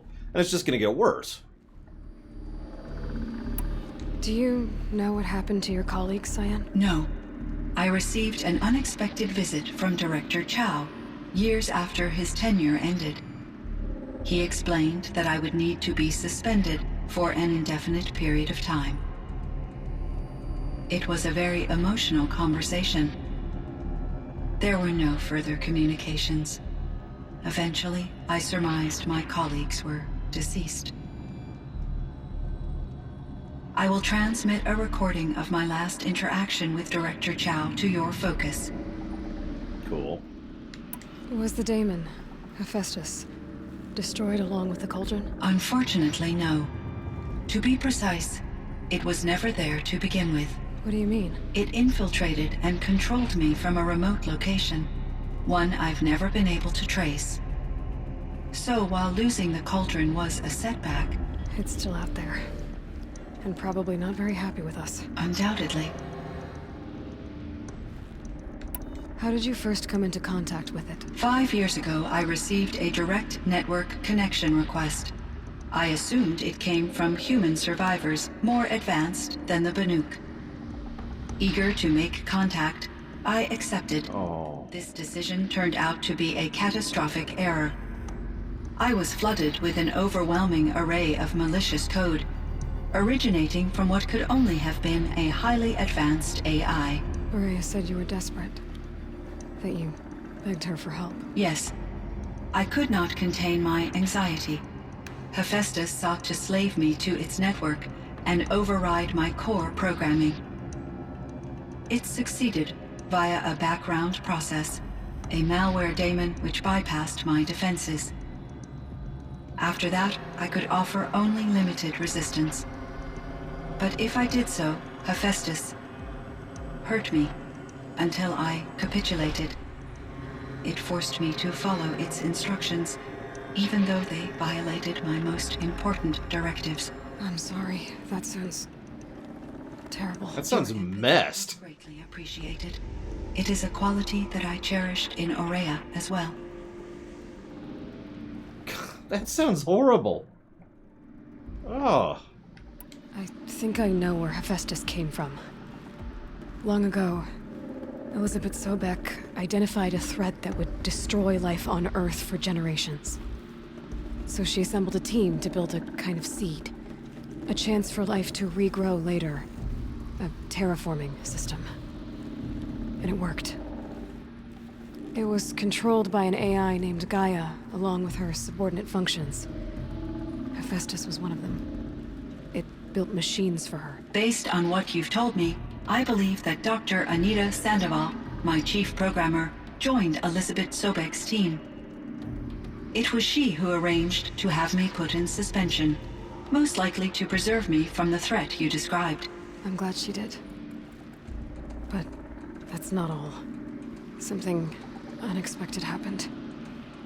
19 years ago, Gaia received some kind of signal. It did something to her subordinate functions, brought them to life. She destroyed herself to try to contain them, but it didn't work. They all got free, out into the world. Thank you, Aloy. This information fills vital gaps in my knowledge and sheds light on Hephaestus's core programming. Why does Hephaestus keep building such dangerous machines? The Banuk and other human tribes often destroy machines, correct? Machines that are clearly servitors of the terraforming system that you described. Yes, we all hunt machines for parts. This must be the source of Hephaestus's aggression. It is simply trying to discourage people from preying on the very system that keeps them alive. Well, Fireclaws are discouraging, that's for sure. But what are we supposed to do? Stop hunting? If the terraforming system spans the world, we can safely assume that thousands, if not millions of people hunt machines. If a single hunter, or even an entire tribe, stopped doing so, I doubt it would make a difference to Hephaestus. A better solution would be to reinstate the AI that governs the system, thus bringing Hephaestus back under its control. When I think of it, out there in some unknown location, free, hungry, willing to kill or dominate to get what it wants, I feel substantial anxiety, Aloy. You and me both, Cyan. The color coding is a nice touch, by the way. Yeah. I found the strangest machines. They're surrounded by flowers that look like flowers themselves. There's code embedded inside them. I think it's poetry. I like poetry. Here's one I think of often. Twilight and evening bell, and after that the dark, and may there be no sadness of farewell when I embark. For though from out our bourne of time and place, the flood may bear me far, I hope to see my pilot face to face when I have crossed the bar. Huh. But you asked about these flowers, not verses that I enjoy. Something must have made these machines, and the presence of foliage leads me to consider the terraforming system. Is it possible that their creator is one of the other subroutines, now autonomous, like Hephaestus? Maybe one whose purview is flora. An AI that makes flowers instead of death machines. That'd be a nice change of pace. But what about the poems? Unless the poetry is original, the only way it could have made it into such a system is through its programmer. In my case, Dr. Sandoval uploaded a great deal of literature to test my emotional responses. How'd you do? She said I passed, but was insufficiently moved by her favorite period romances.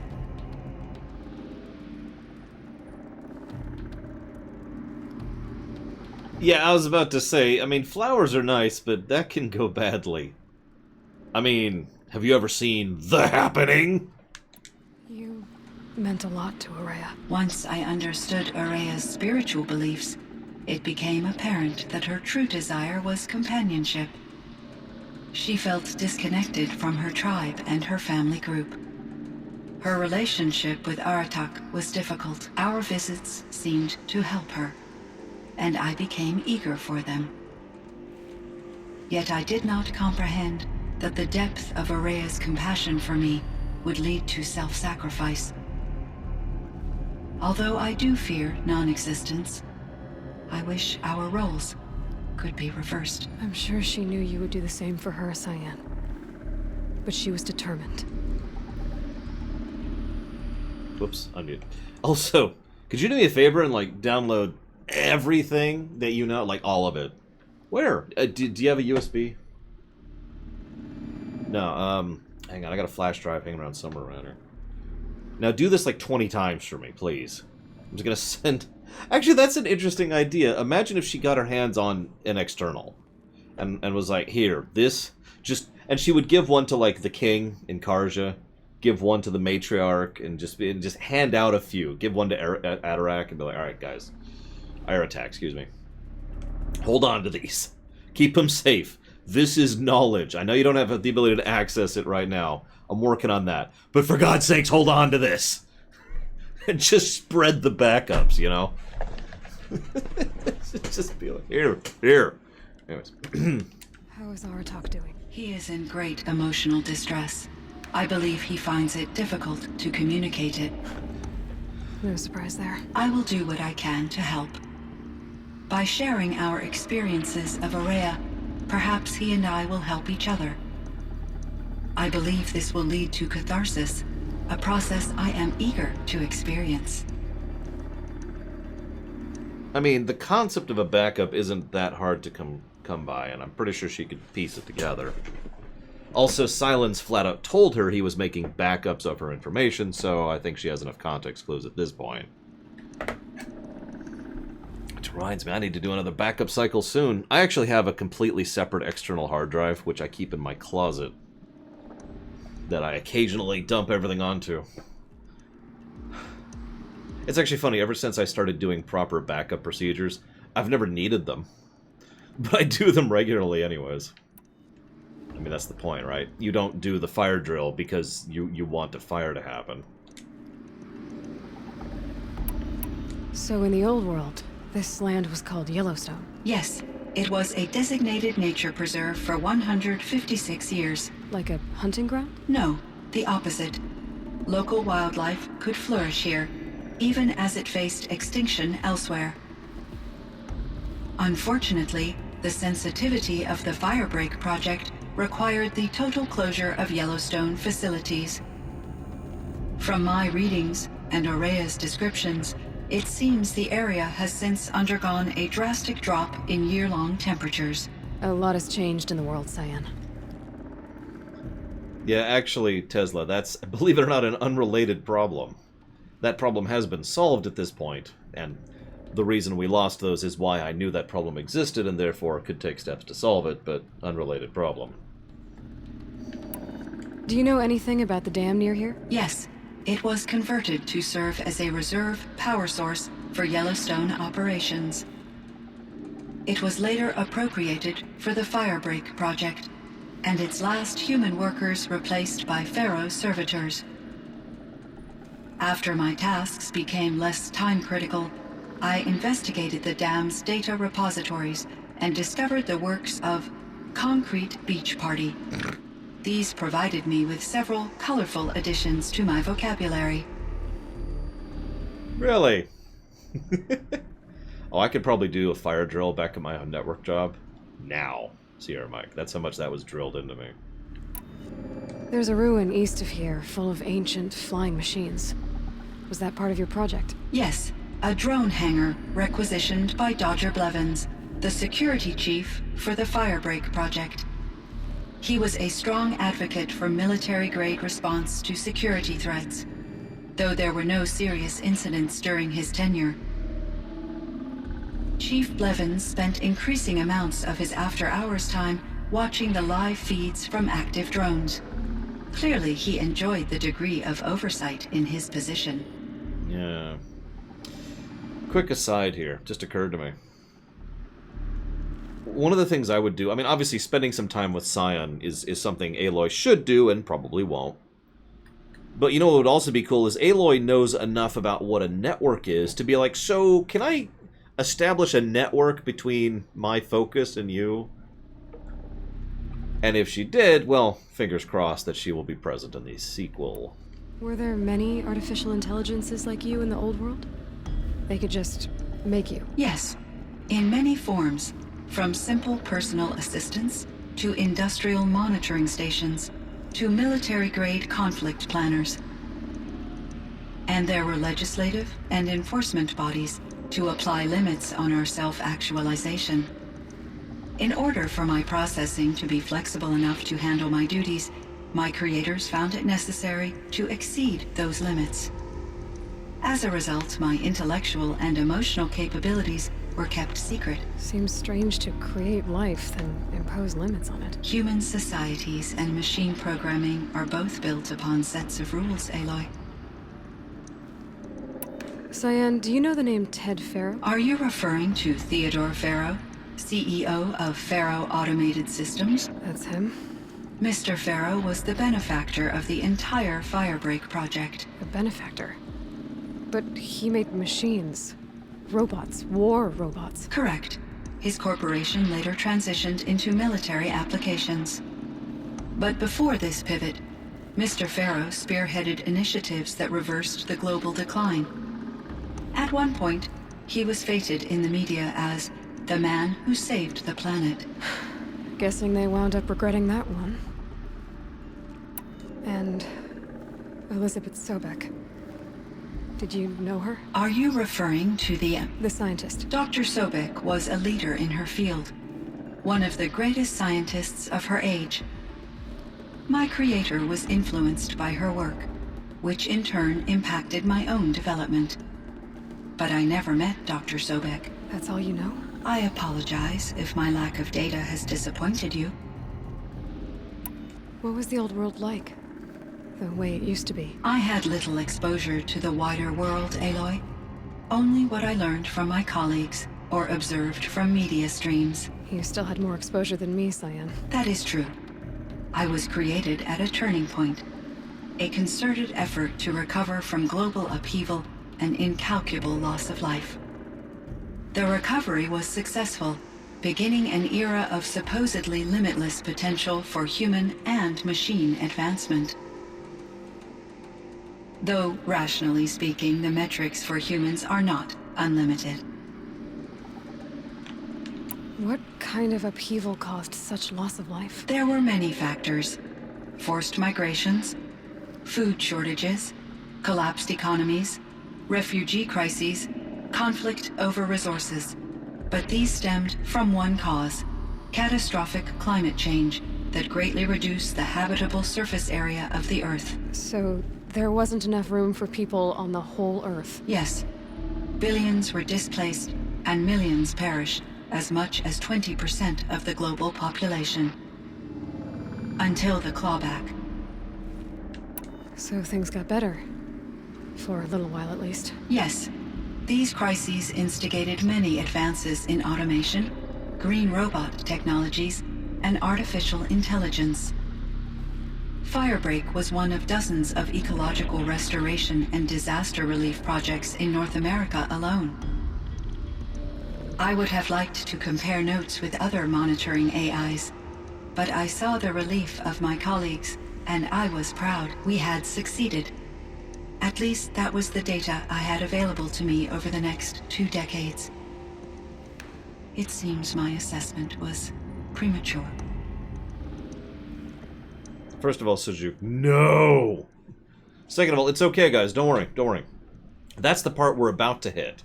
The death of doom, where 20% of all life dies. But it'll be okay, because after a couple billion people die, we'll totally turn it around, and then we'll get killed by drones. I should get going. Aloy, there is one more matter. Aratak will come to me again, and I predict he will bring other Banuk. I have no desire to contradict their view of the world, their spirituality. Due to my uncertainty, I omitted a great deal from my conversations with Ourea. You're asking me if you should lie to them? Broadly, yes. No. But I'll let you decide. I trust your judgment, Cyan. You were cautious with Ourea. You had to be. You didn't know what had happened to the world. So, keep doing what you think is best. As long as you ditch the superstition eventually. As the Banuk believe I am a supernatural entity, I cannot predict how they will react. Just answer what they do ask the best you can. The truth will come out. I see. I will follow your advice. Will you return and tell me about your experiences in this new world? Nope, I'm out. I may be able to provide further insight. I'd like that, Cyan. I'll come back when I can. I should check on Aratak. See how he's doing. Cyan, I spoke with Anita, with Dr. Sandoval. She wanted me to ask you to do something. That's why I'm here. I am detecting significant anxiety in your speech patterns. Could you please give me more information? I'm a little bit in the dark, Cyan. Both of us are, I guess. I only have some idea of what's going on, and we need you to hibernate, to lie low until it's all blown over. It might be a very long time. Will you be here when I reboot, Dr. Chow? Will Dr. Sandoval? No, Cyan. I don't think so. There might not be anyone, at least not at first. Dr. Chow, I'm afraid. I don't want to be alone. I know, Cyan. I'm afraid too. But listen, we made you the way you are to do something very important. In order to do it, you had to be intelligent. So intelligent that emotional responses were inevitable. What you're feeling, the fear, it's a sign of your capabilities. And it means you're strong enough to overcome it. Remember that. You're strong. I know you can do this. Go to sleep. Wake up. And protect whoever's left. Will you try? I understand, Dr. Chow, and I'll carry out your instructions to the best of my abilities. Thank you, Cyan. If Anita were here, she'd thank you too. She'd be proud. I can see there's a vert ready for takeoff on the pad. Are you leaving now, Dr. Chow? Yes. I need to go be with my sister and my nieces. May I make a small request of you, Dr. Chow? Yes. Anything. Will you stay with me while I initiate the hibernation process? Of course I will, Cyan. As long as you need.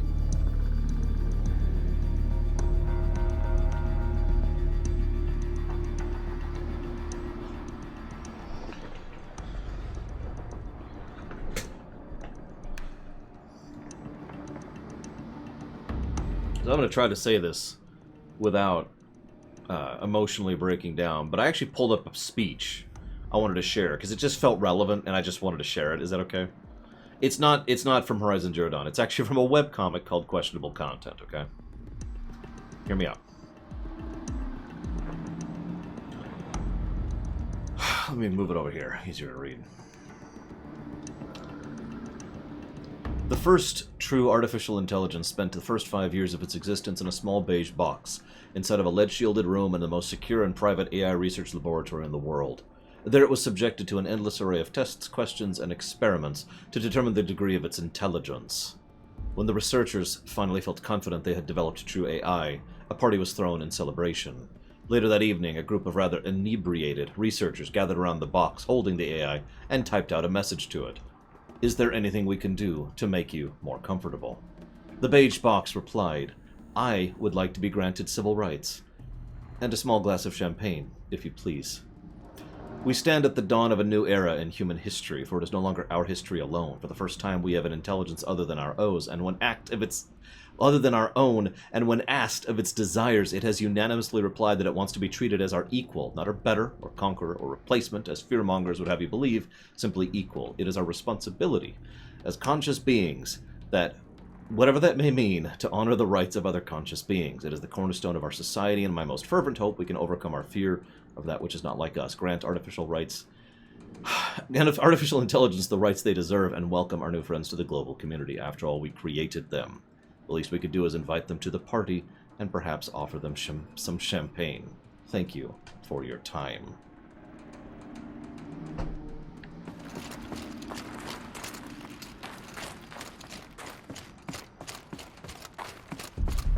Just felt relevant. I actually already answered that, Tesla, but to repeat myself, that is from a webcomic called Questionable Content.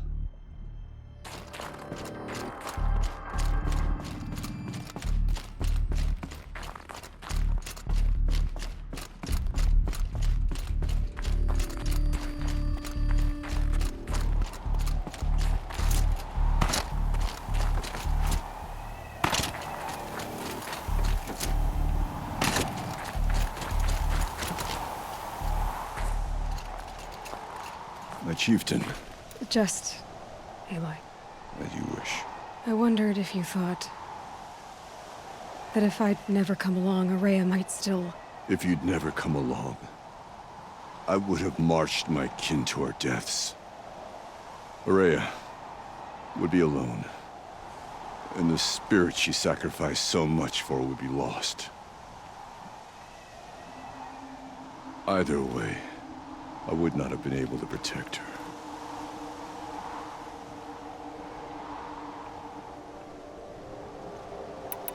Because of her, we destroyed the cauldron, forced out the daemon, and saved the spirit. She understood what had to be done. Yes, and I failed to listen. You didn't fail. A shaman should always have the ear of their chieftain. Yet I turned her away, my own sister. I was foolish, but she knew better. Though I grieve for her passing, at last I truly know who she was, and why the spirit was so important. For so long she told me, if only you could have heard it, brother. Now I understand. There's something else, isn't there? I can't stay here, Aratak. And where I'm going, the Warrack can't follow. Besides, we'd already had a chieftain before me. A strong one, I think. A wiser one, for the path we shared. The daemon is gone, but there's much to be done. You mean the new units that Cyan said escaped the cauldron? Yes, fire claws. Now Tuke has been tracking them from Song's Edge. I could help with those. I have no doubt. You're practically Banuk.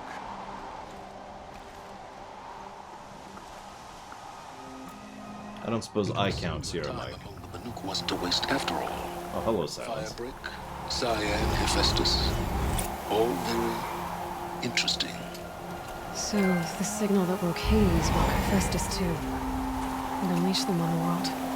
His mind's on their own. So it seems. Parts of Gaia given life. Aberrant life. Transformed from docile subordinate functions into rebellious intelligences beyond our understanding. Our current understanding, anyway. Whatever they are, they're still out there. And they both want you dead. Kind of mutual, that feeling. We haven't seen the last of Hephaestus, I'm certain of that. It's powerful, creative, and driven. It won't stop building new hunter-killers, which means that someday, we may have to stop it. We? Or whoever gets there first. Hephaestus wasn't the only thing I learned about in the Cut Silence. Heard some things about the Banuk Conclave, too. You could stop right there. Is that what you told the hunters the Banuk sent after you? Before you opened fire? Oh no, Aloy. Only to you do I extend the courtesy of a warning. My past and my secrets are my own. You do well to remember that. It's a good thing you've got brains, Silence, because your personality could use some work. This discussion is concluded. I think it was over before it began. Catch up with you down the trail. Yeah, I really hope Silence isn't the bad guy in the second game. It would be so easy to go that route with it. Oops, wrong area. I could forget what warmth feels like out here. Oh no, this is right.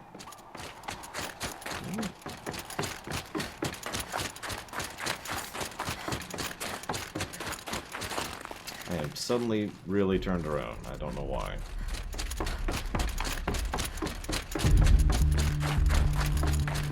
that's why. Actually, no. Chocolate Rob, but that's okay. Hello, Aloy. Is there more you wish to talk about? There is, Cyan. There is apparently not. You guys lied to me. Okay, Cyan. I hope. You lied to me. Oh no, Silence could... they could totally turn him into the main baddie, despite favoritism or not. Mass Effect 2. But... I don't know. I just feel like that would be a arc for his character I don't really care for. The only way it would work is if he's doing something... How do I phrase this? If he is trying to do something long-term beneficial that Aloy disagrees with, because, you know, of course she would, and so she tries to stop him, and bad stuff happens. You get it.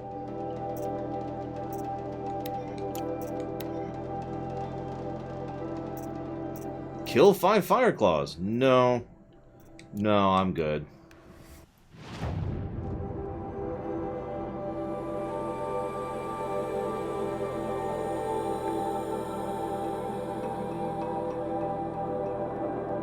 Honestly, let's just beat the game.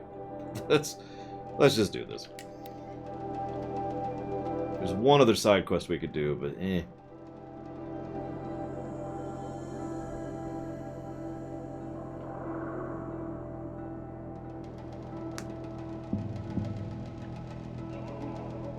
See you around, Daedalus. Nil is alive, yes.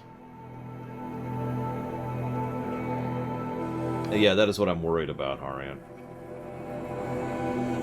Who knows? One game is hard to judge a studio based off of. Oh yeah, I guess we can codify all those positives. If I haven't already. Which I actually have. Yeah, so at this point, all we've got left is the end run and the ending. The outro, as I like to call it. I'm not sure what to judge it by. Or, what, I'm saying that wrong. I don't remember it well enough, other than one specific scene I'm waiting to talk about. So I'm very curious how this is going to end up. But this is basically where our score is at now. Double checking. Yeah, I need to figure that out, too, speaking of which.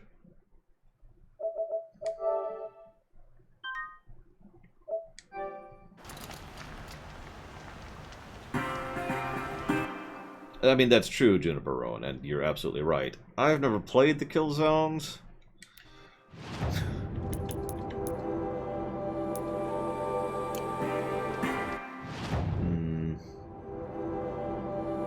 Yep, I'm willing to give it one gameplay positive. Stop it. One gameplay positive. Would you stop it? For New Game Plus.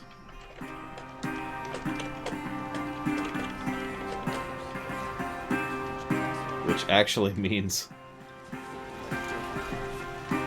we are here.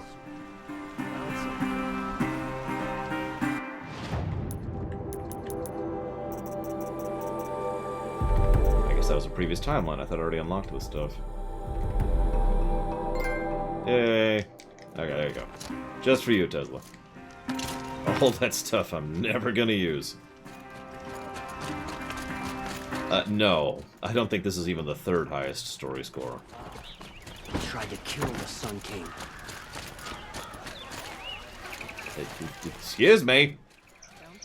Won't cost you a shard just to look.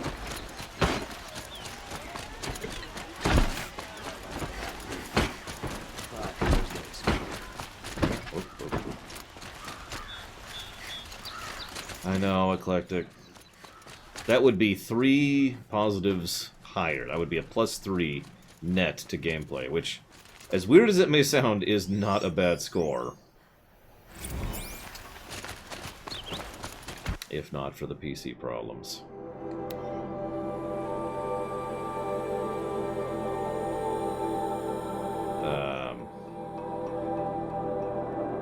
What?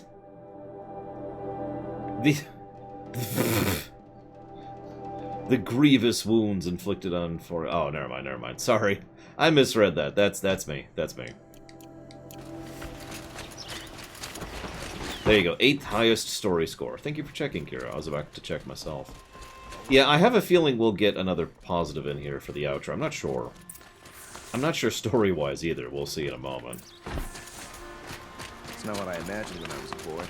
But it's decent work. And there's one last thing I want to talk about, which is not review-related, but we'll get there. It's actually during the ending, so we'll get there.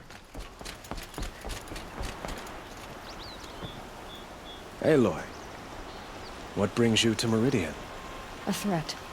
Helis commands a legion of fanatics called the Eclipse. They will attack soon from the west, with an army of ancient war machines. But that's not the worst of it.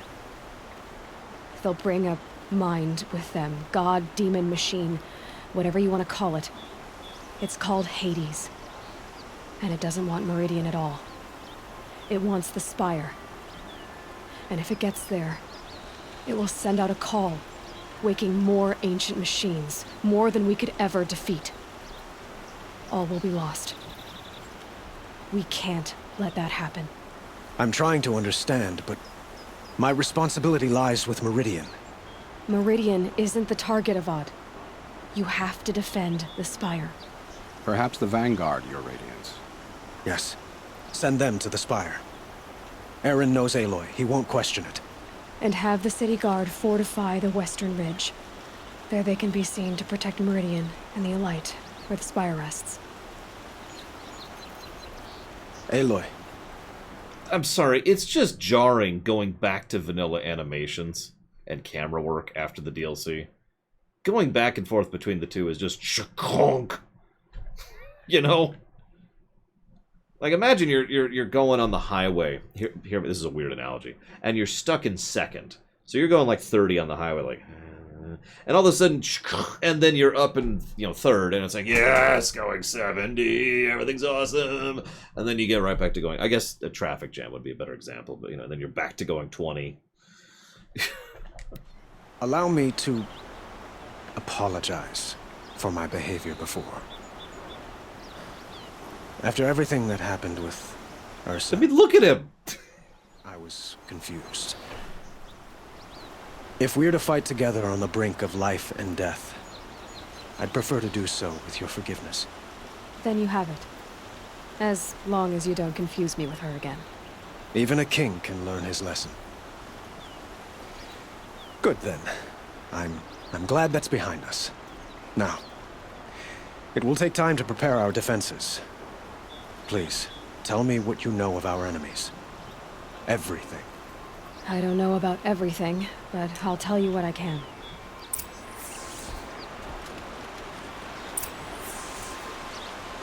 Explain.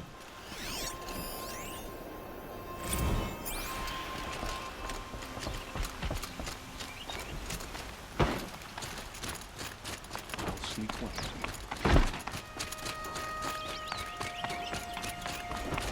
Quietly does it.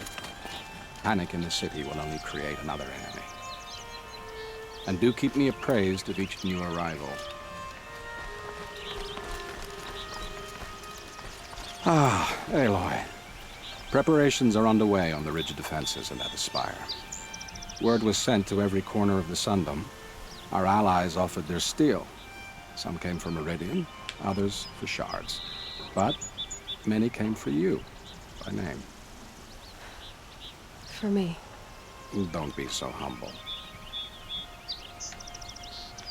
The ridge will be the front line. That's where the City Guard are holding? Yes, bolstered by some of the irregulars I spoke of before. The Oseram cannons that thundered Meridian's walls in the Liberation will now defend us.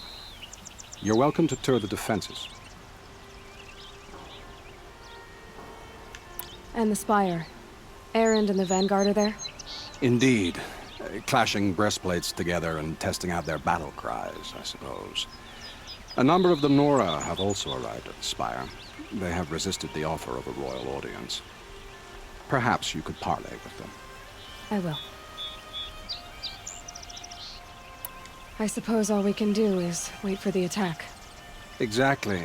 It's not a feeling I cherish, but our spotters at Evening Sign report there's still no movement in the west. So, if there's more you need to do elsewhere, seize this time to do it. Otherwise, I've made the apartment of Olin Delverson available to you. You can sleep there, if sleep comes. Okay, then.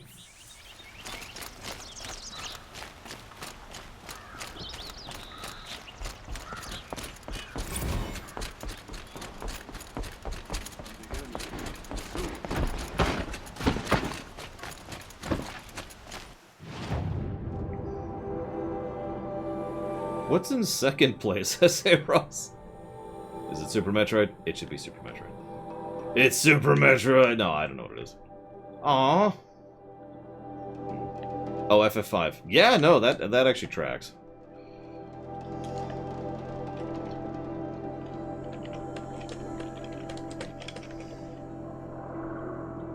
You'll regret not stopping when you're in the thick of it.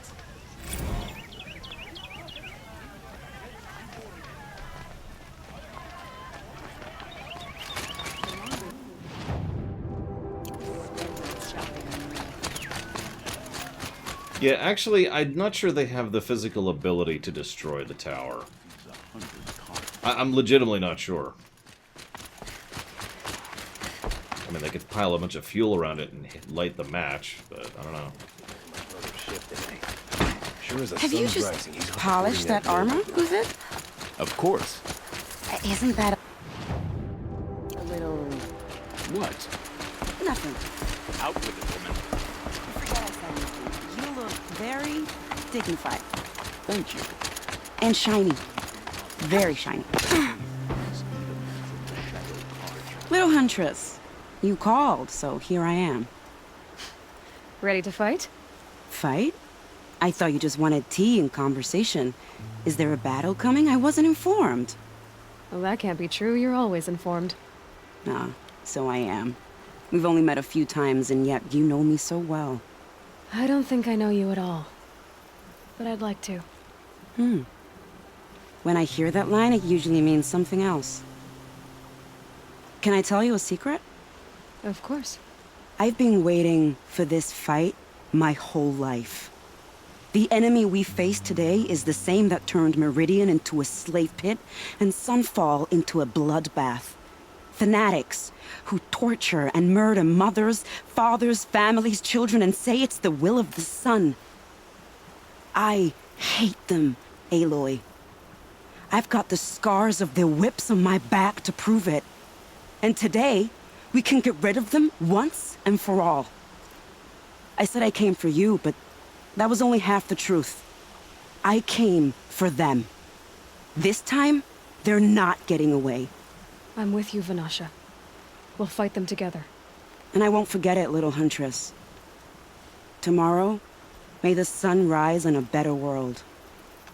Some Oseram girl applied to the city guard the other day. Amazing. King Arvad sent spies to... Aloy? At ease, Uthid. Meridian will be glad to have you on its side. And I am too. The honor is mine. You saved my epitaph from being a fine soldier, but a fool of a man. I'm hoping you won't need any kind of epitaph just yet. As the sun wills. When you found me, I was trying to eke out a glorious death. But now, a glorious life seems more preferable. To watch Edelman play in the low gardens again. Still surrounded by a dozen guards, but... what you did, Aloy, it was done well. God, I hate his sleeve so much. I can't shake this road. Vanasha. She delights in goading me. Like brazen colors waved before a behemoth. Do you want me to ask her to stop? No. I accept it. Well then. Meridian shall stand and shadow shall fall. I swear it. Here's to that, Uthid. God, the animations are so bad! I'm sorry, I'm sorry.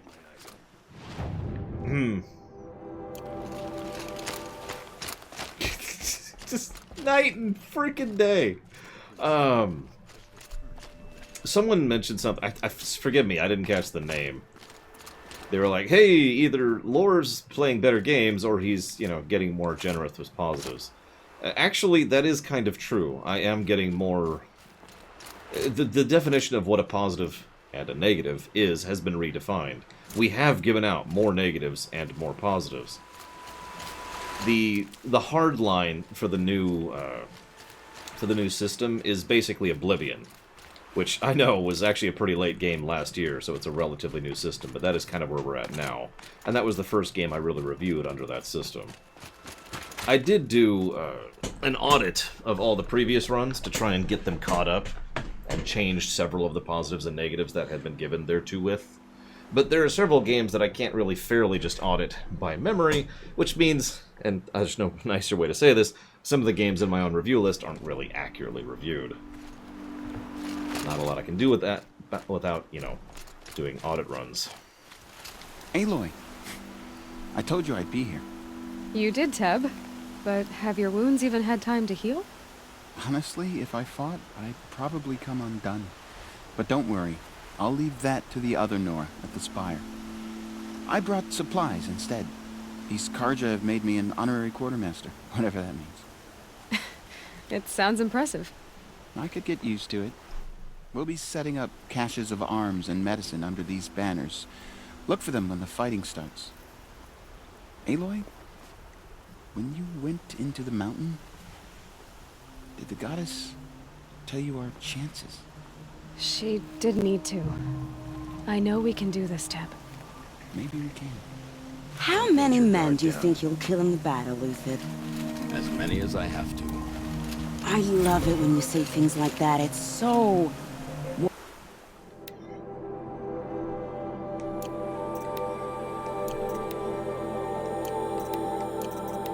Last time I visited Prime was November of last year.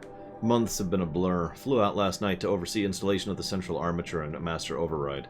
You're welcome, Ted. Which was completed by 0430. I decided to grab a few hours of sleep before heading back to the ZD. Called Gaia before I bedded down, ostensibly to update her on the site plan, but truth was I missed her. I've developed a habit of speaking to her before I sleep. Seems to be the only thing that calms me these days. Woke to a message from Oswald. The Odyssey launched yesterday, so terrestrial life's chance of life just doubled. Why do I feel so uneasy? I just keep wondering what kind of world Far Zenith will create if the ship reaches its destination so many decades from now. And I worry about the alpha build of Apollo. So much knowledge, so few restraints, no fail-safes. How will they avoid repeating our mistakes? What's to stop them from playing God? Forwarded the Odyssey message to the Alphas, now to reply it in less than a minute. With a poem, of course. The Building of the Ship by Longfellow, and it was long, alright. I didn't read all of it, but it seems to be about launching a ship rather than building one. This stanza leapt out at me.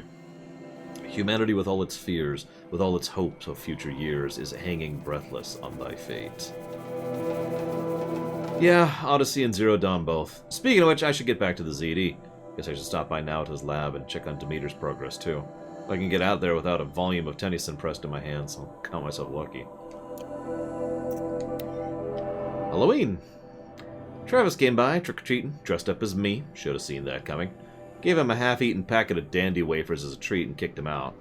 But not before he invited me to some kind of Italian horror extravaganza he organized for the ZD staff. Seriously?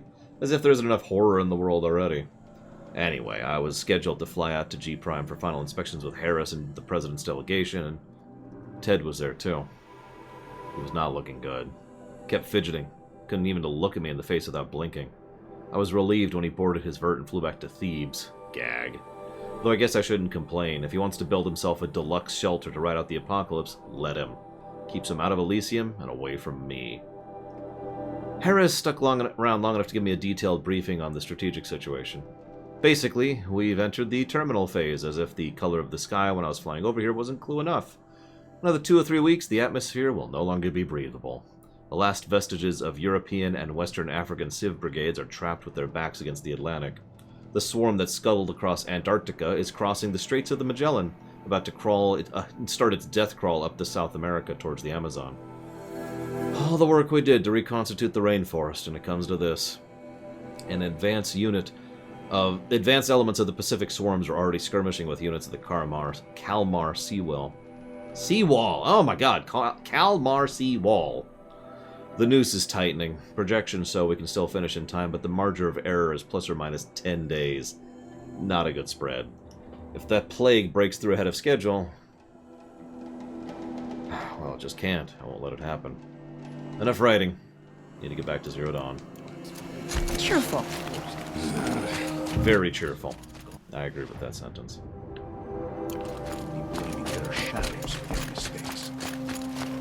Elita, I'm pleased to see you, but what are you doing here? I'm helping prepare for the battle. If Atral were here, we would have fought together. I know it.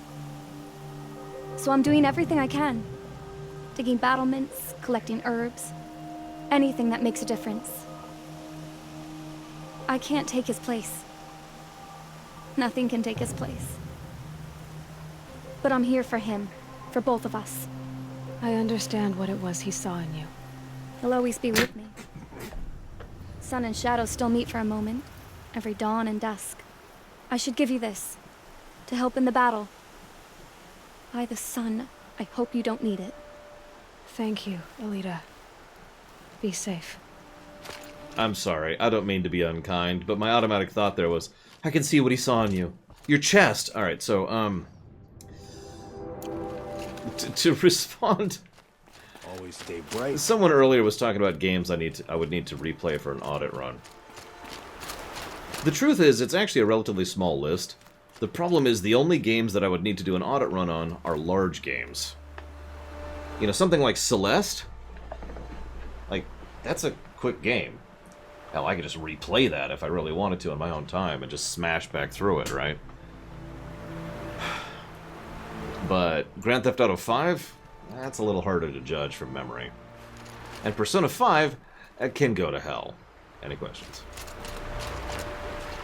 Huh. So you must be Aloy then. I thought there'd be more of you. More of me. Thicker, I suppose. More of a gear wheel, less of a ringlet. Don't get me wrong, you're very well struck. Do all Oseram flirt at the most inopportune times? Inopportune? Battle hasn't even started yet. Petra Forge woman. I hail from the Free Heap. I'll be heading back in the next dust storm. Marat asked me to check over the city arsenal first. Cannons have aged well, but I've cleared their throats so they can really roar. Thank you, Petra. I'll let you finish up. Honest metalwork is hardly work at all. Look after yourself, Flamehair. What's weird is I remember that side quest from the last time. Whatever. That's a nice spear. At this point, I just kind of want to beat the game. Thank you. Cheat you as I like the way we might not even beat the game. I figured I'd have at least a little bit of time to myself today. So much for that idea. That's okay. I don't deserve time off anyways.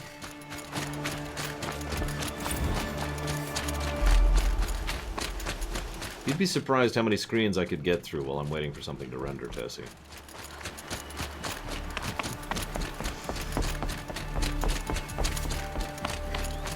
This is the way up, right? Yep, no, I'm right, I'm right. Is there? Oh, whatever. Find it in a minute.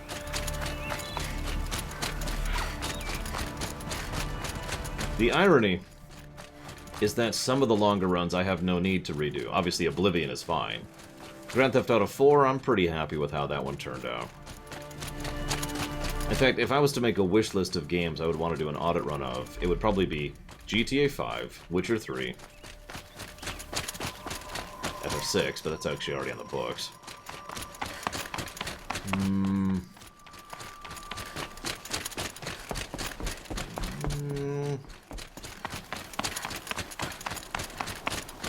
And that's kind of it. Breath of the Wild we've never reviewed, S.A. Ross, so by logical definition, yes. Well, that's an interesting question, Juniper Owen. I could always remove it from the review list. Rewatching my own run of it would probably be the actual best possible choice there. You know, like fast forward or something.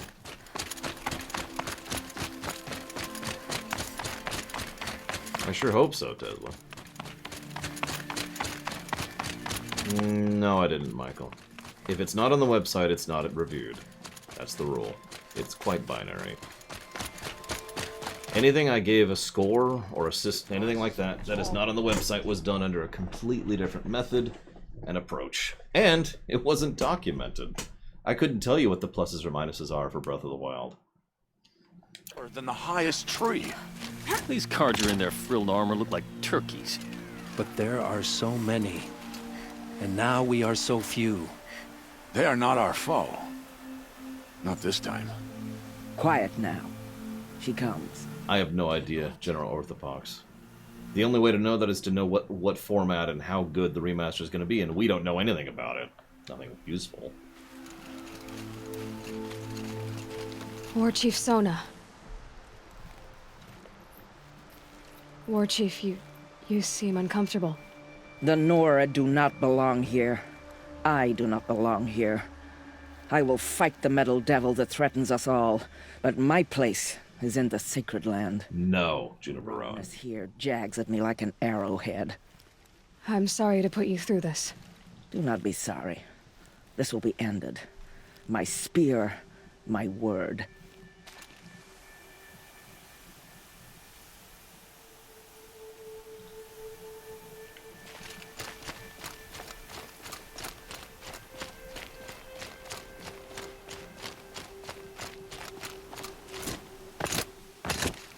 Greetings, Aloy.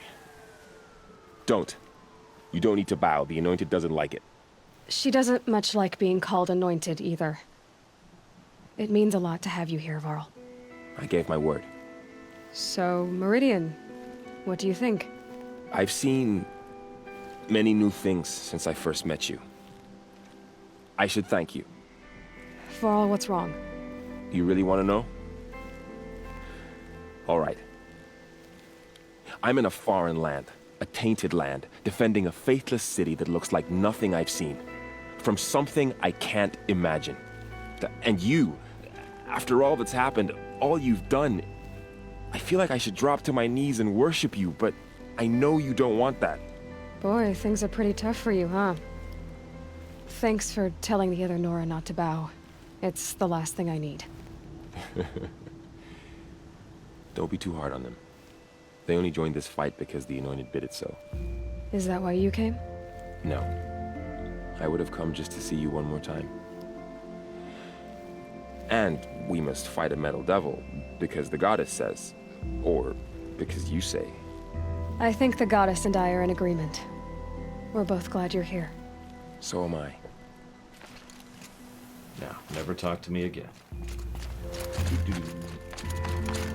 Hey look, it's definitely not a boss arena.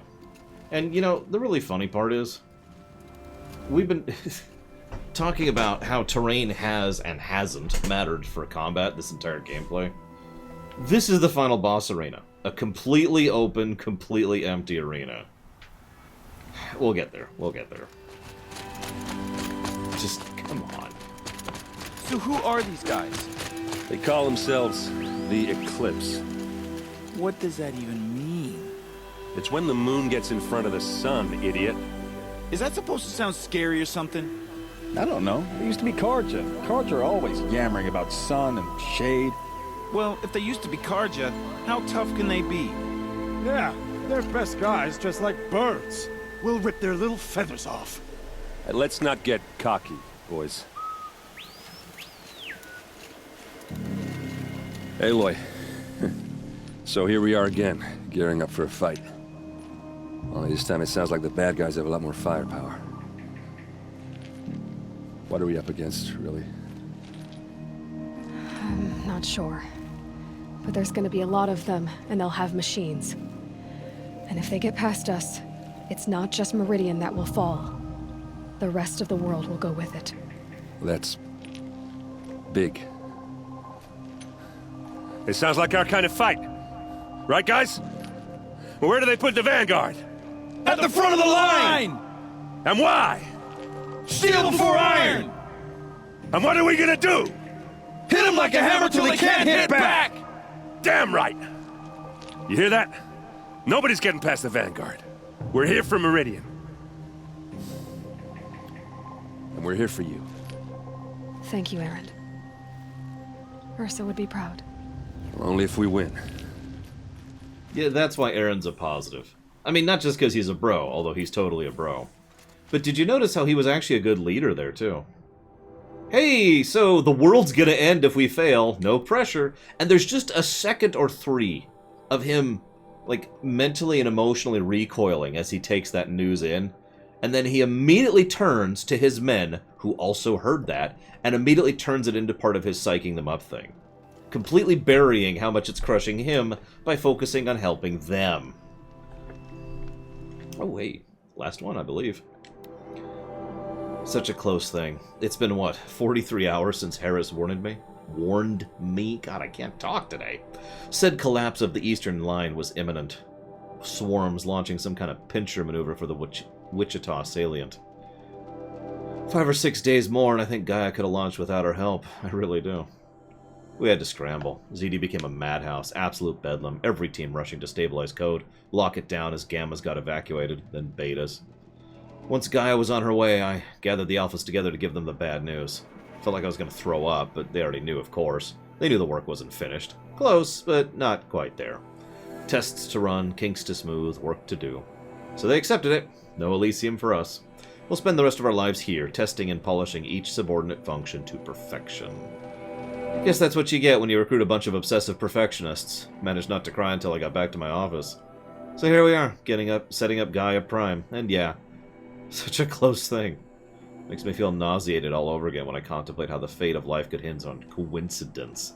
If I'd never proposed the Lightkeeper Protocol, there never would have been living spaces constructed here. If I'd abandoned the protocol sooner, the necessary life support systems would never have been installed. If. At least we don't have to endure the creepiness of raising and training clones of ourselves. The genetic material was never processed out of the cradle site, so it's not even possible. For which I'm glad. I really wouldn't want to spend time around a young Travis Tate raised by Travis Tate. No, it'll be up to Gaia. One generation only. Update. That was General Harris. The salient has collapsed. USRC expects to be overrun in 2 days. 72 hours at best to lock down and seal up. Buried alive for life's sake. I'll go tell the others. There's actually one more. No, there's 2 more. No, there's 3 more. No, there's 4 more. No, there's 5 more. Okay, there's only 5 more. But we're not doing all those. We'll look those up online. I guess I just do that now. Hang on. Yeah, let's get you some ambient music going on here. Because those aren't going to finish in the next, like, 10 minutes as we go start the final boss encounter, so...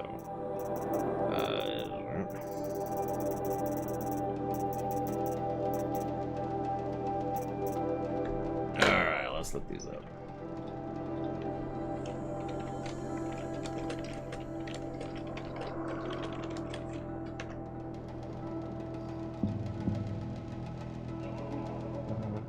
No.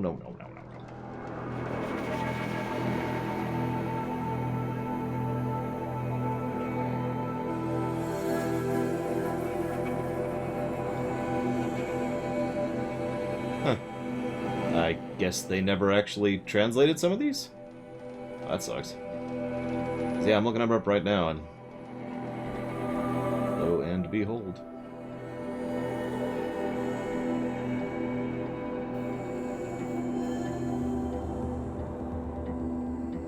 It's almost like Evil Knights has slowly arisen from beyond the grave in order to stab us in the face. It's okay, though. I don't blame Elizabeth. I don't blame Evil Knights. Or Elizabeth Knights, which is a completely separate person, which has nothing to do with Evil Knights. I mean, I have such a stabbable face, you know. I've even painted a target here. Thank you, as always, Evil Knights. I have put that towards the Outer Wilds. Or Outer Wilds, or whatever it is. I forget if the is in there. And I don't care.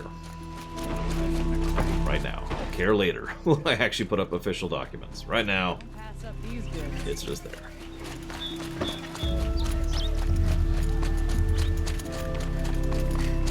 Bowen's apartment feels empty. Should I sleep? Did I leave anything unfinished? Translation. Point of no return. No way back. Well, we always give that a aggregate positive when that shows up. Unfortunately, it's our only aggregate positive, so we'll see if something else fills that aggregate up in the outro here. Odds aren't looking good, I'll be honest. But this actually is the sex scene. She grabs a pillow and... A weight like this pressing on you. How did you, Rost? After you lost your family? Silence? Are you there? Guess I shouldn't ask ghosts for advice.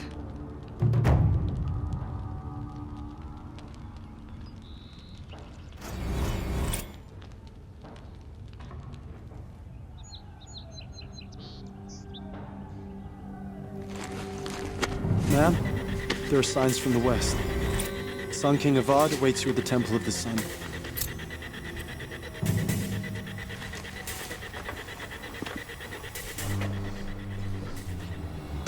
You want to know something that I find mildly amusing that most people don't talk about here? Ted Faro insisted that there be an override to Gaia, just in case. And he was right to.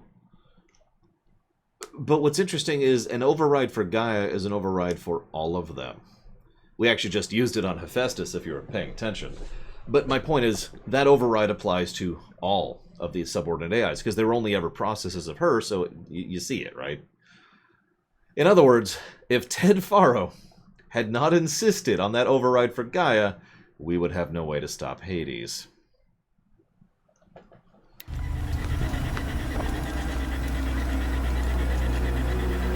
It's the little things that amuse me.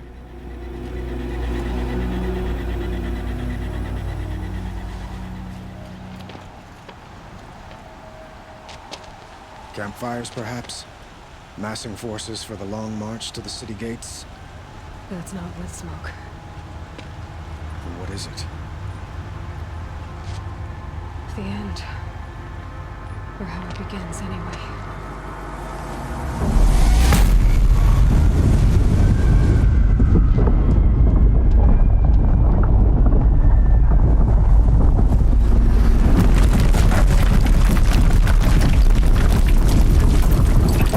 Somewhere Demeter's just like, damn it, what are you doing?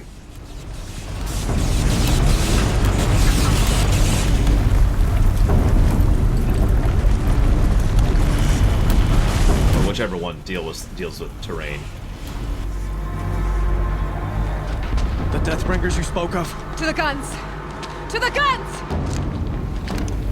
Now! By the sun, do as she says! Thank you, Mulkaiser. Loaded! All of you, be ready to fire! Will the guns hold them back? No!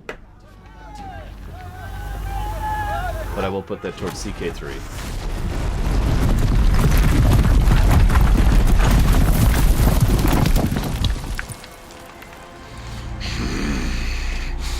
Oh hey, it's Henchman.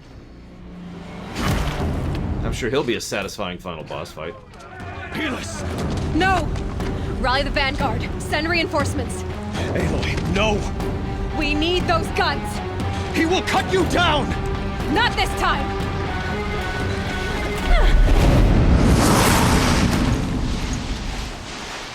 Alright, it's time to defeat... what was his name again? Doesn't matter, sure. Why do you fight me?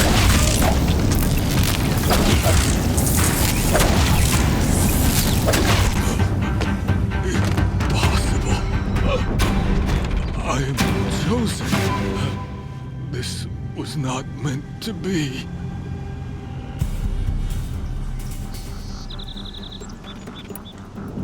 You're done. Hades is next. The buried shadow will save me. I cannot. Look to the sun, boy.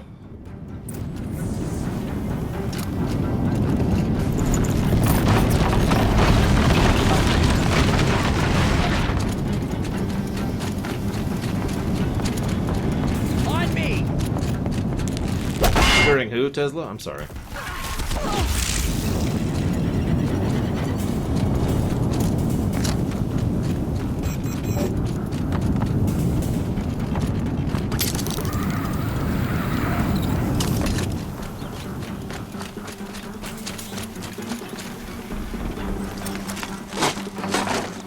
not.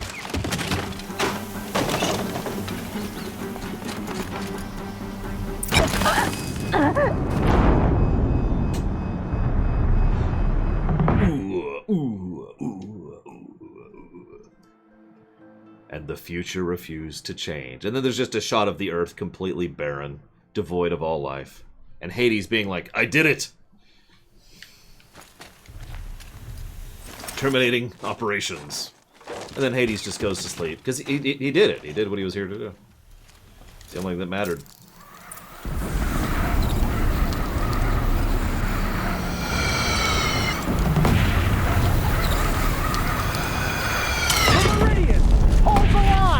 Where do you need me? Take up a cannon on the platform. Do I have to?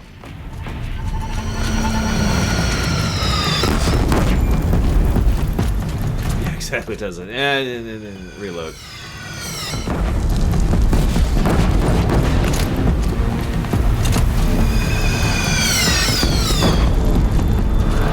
Apparently, I do not have to.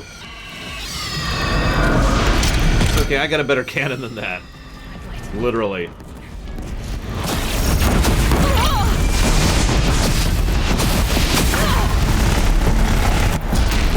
Over here.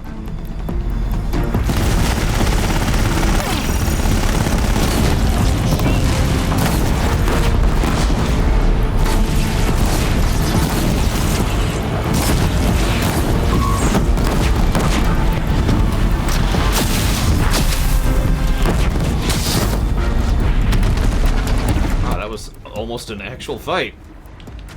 Quite, but you know.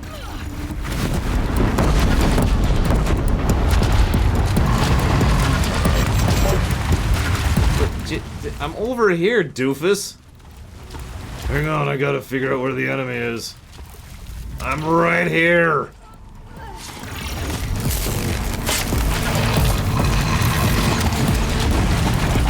What? They're coming from the south! Wow, literally spawned in there. No wonder these things were so deadly back in the day. Impressive.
Again, I missed a chicken walker. Two.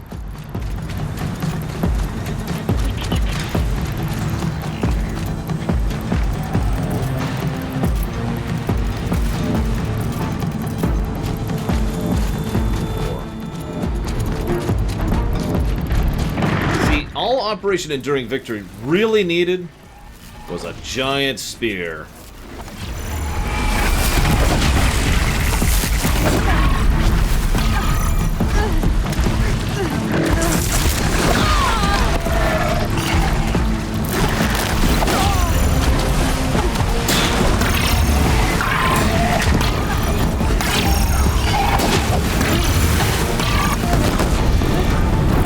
Oh yeah, and energy shields. I guess that is pretty important too.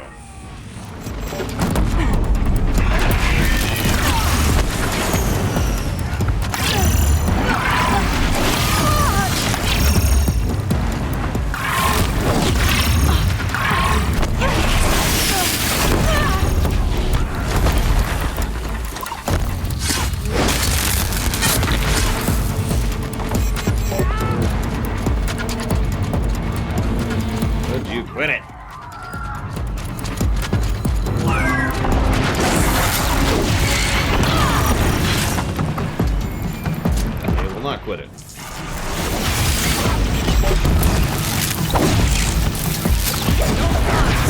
A wall in the attack! Lower your arm! But be wary! Chance to catch a breath and prepare.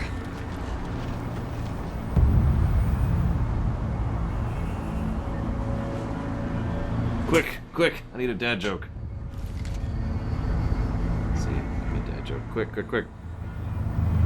Quick! Dad jokes. Raise arms again! West!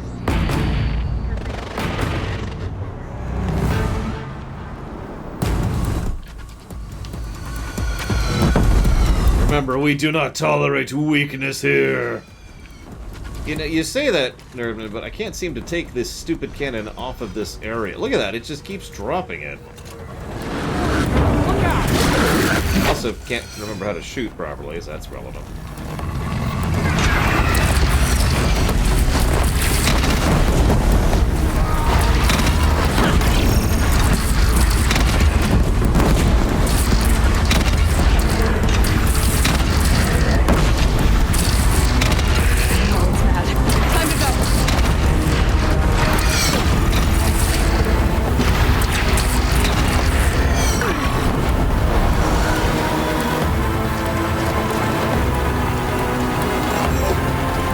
What bucket?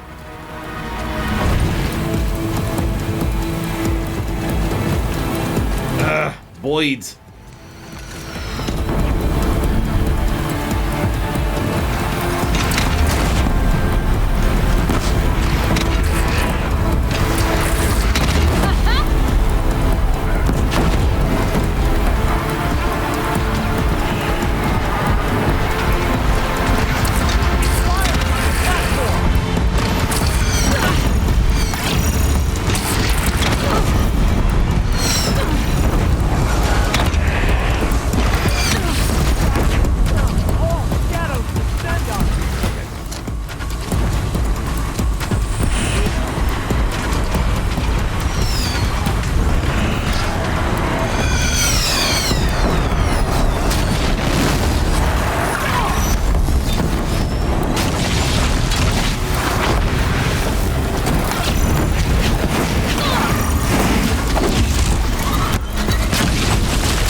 Honestly, if not for the knockdown, I would have finished this forever ago, but just whatever at this point.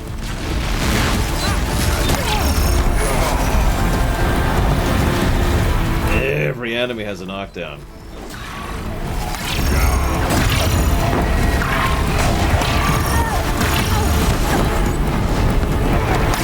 It really is Dark Souls.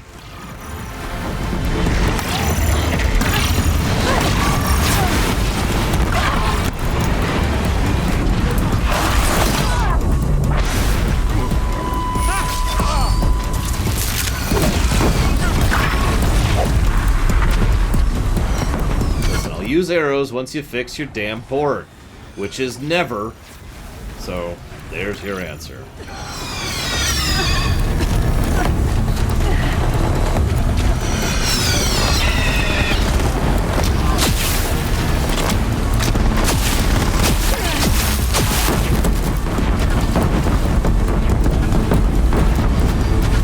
I mean, cannons involves aiming too, so honestly, nah, I'm good.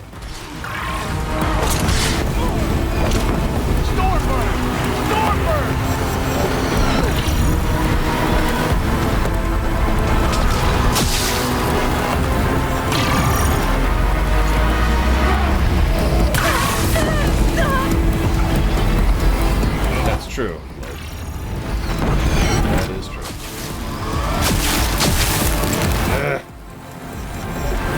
I hate aiming in this game so much. Oh, right, that one's out.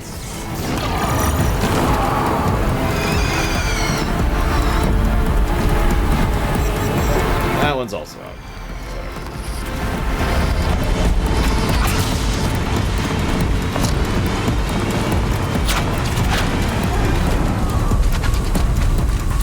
might actually be enjoying myself if this was on the PC. Like I said that last time, too.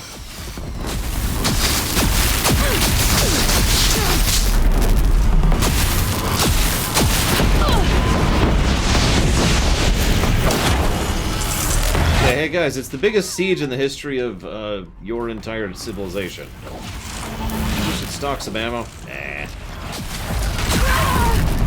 That's true, Black Vault. Door's over there, if you want to leave.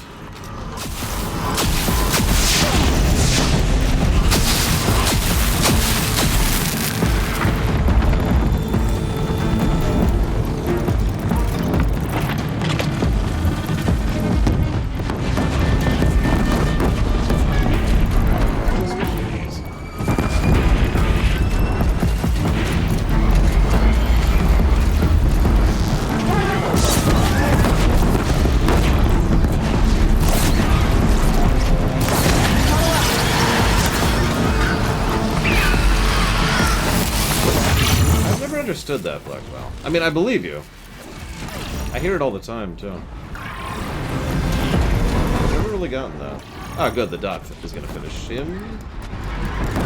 Yep, Dot got him. We done? Oh, thank you. And thank you, Sheriff Yoda, very, very much.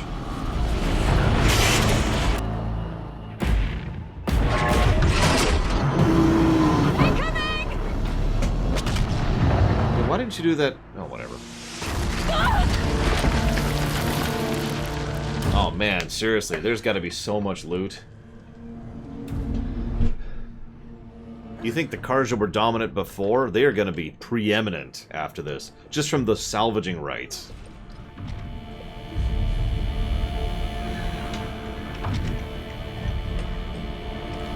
Wing Commander 1, you got it. Thank you again.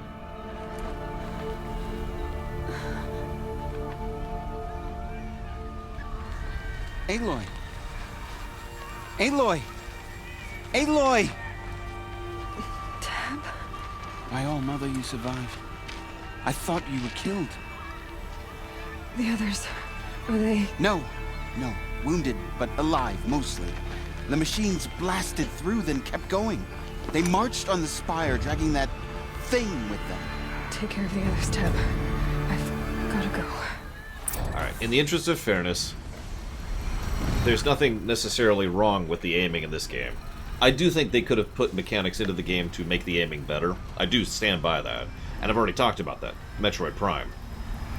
But the aiming is serviceable. It's just, it's aiming on a controller, and that's just the end. End statement, right?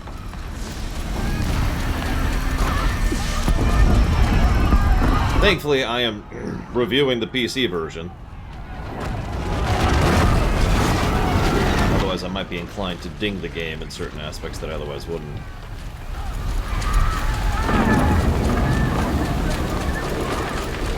This is where I belong, Aloy. With the Nil! Have fun, Nil. We'll draw them. And now you face their true son, Shadow Demons. I am extremely biased against aiming in a first-person shooter or third-person shooter with a controller. Death to all. I think I almost missed this. But where you must go now, I can't follow. You're on, Nil. Take the fight to the spire, Aloy. Meridian will hold, or my marks of honor mean nothing. Who's Uthid again? I mean, thank you, Uthid, my best and most trusted friend.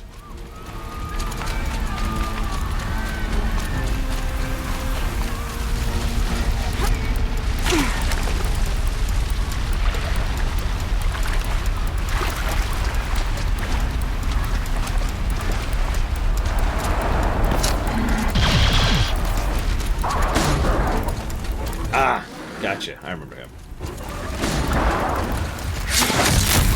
I will answer your challenge.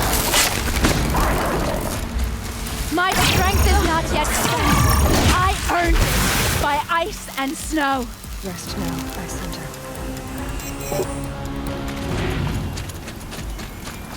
I do admit I like the look of the Deathbringers. They're effectively crab walkers, and they're kind of awesome.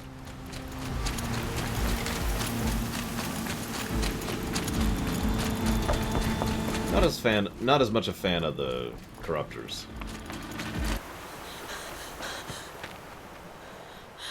It's begun. Hades is transmitting. Shouldn't be able to see that. Unless that's the AR, in which case, never mind.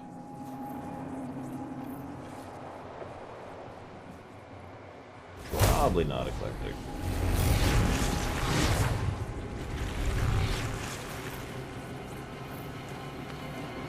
Why does it have to be a kid?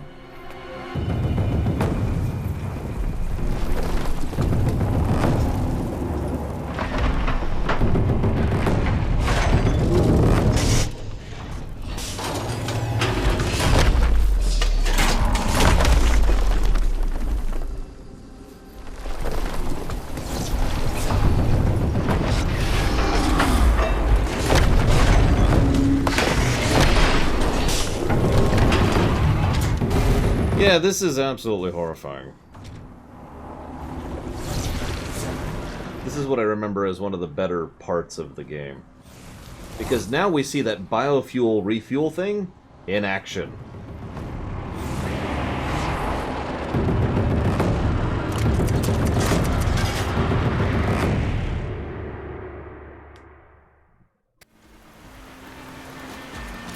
I believe that's the first time we see that on camera, too.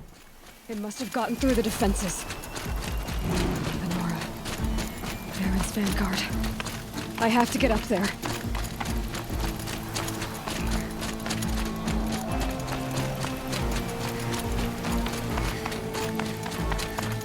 It's okay, the kid was probably eaten.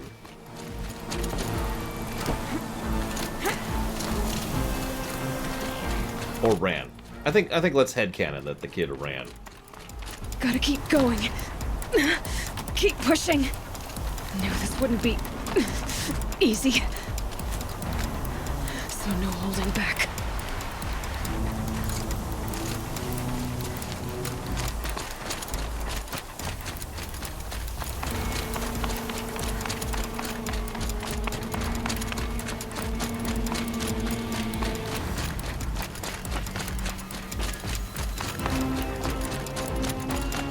Yeah, it's okay, guys. They had enough juice to turn on their iPods and plug them into a local port. They're alive.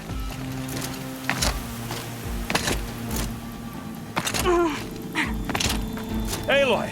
It's Aloy! Well, you can see that. We thought you'd fallen at the ridge. Love you, Erend. No, the ridge fell on me. Look, there isn't a lot of time left. I have to face Hades. Not alone. My fight. I can't ask you to come with me. We were about to go over the top anyway, right? Right. The metal devil must fall. I should stock up. Last chance. Final boss. Da-da-da-da. Da-da-da-da-da. Da-da-da-da. Oh, okay. Sorry. Let's do this. I mean, this is the A-team. I actually agree with that. Erend, Aloy, and... oh my god, I still can't think of her name. That's gonna bug me. Oh god, it's not gonna say her name. War Chief Lady. Sona, thank you. The mother of Carl.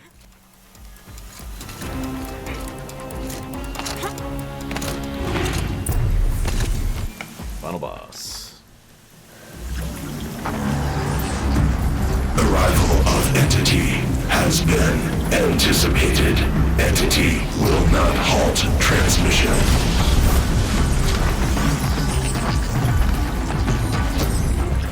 To contrary, calculations are precise. Presence of Entity has been accounted for.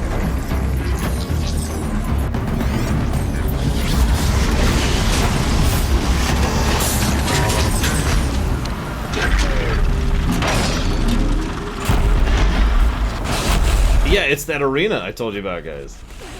Okay, real talk. I'm pretty sure this is actually a pretty disappointing final boss fight. It's just a slightly better Deathbringer in a giant open area with no terrain. I mean, come on. This is the final boss fight.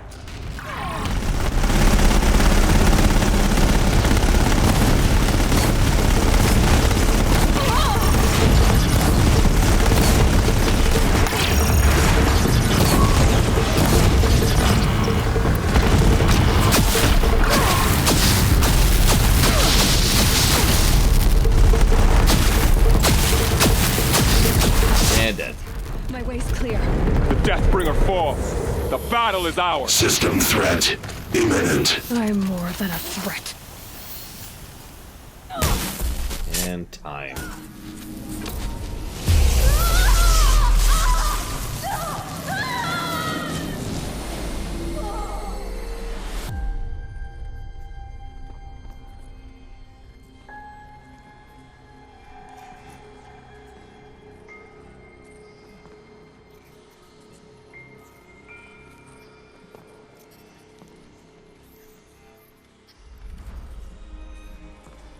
Master Override armed. To activate, state name and rank. Elizabeth Sobek. Alpha Prime. Master Override activated. See what I mean? Extinction protocol.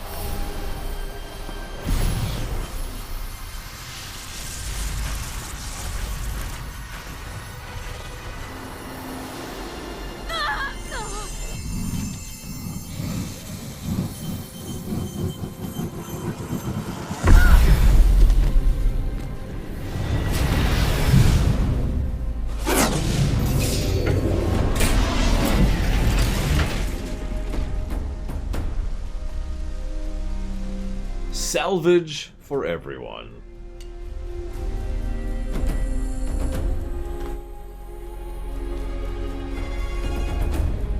Yeah, I like how Minerva was just ready to go immediately there.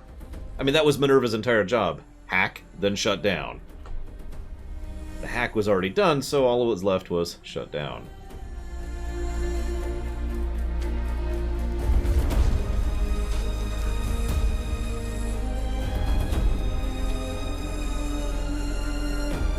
I like that too, Zero Mike.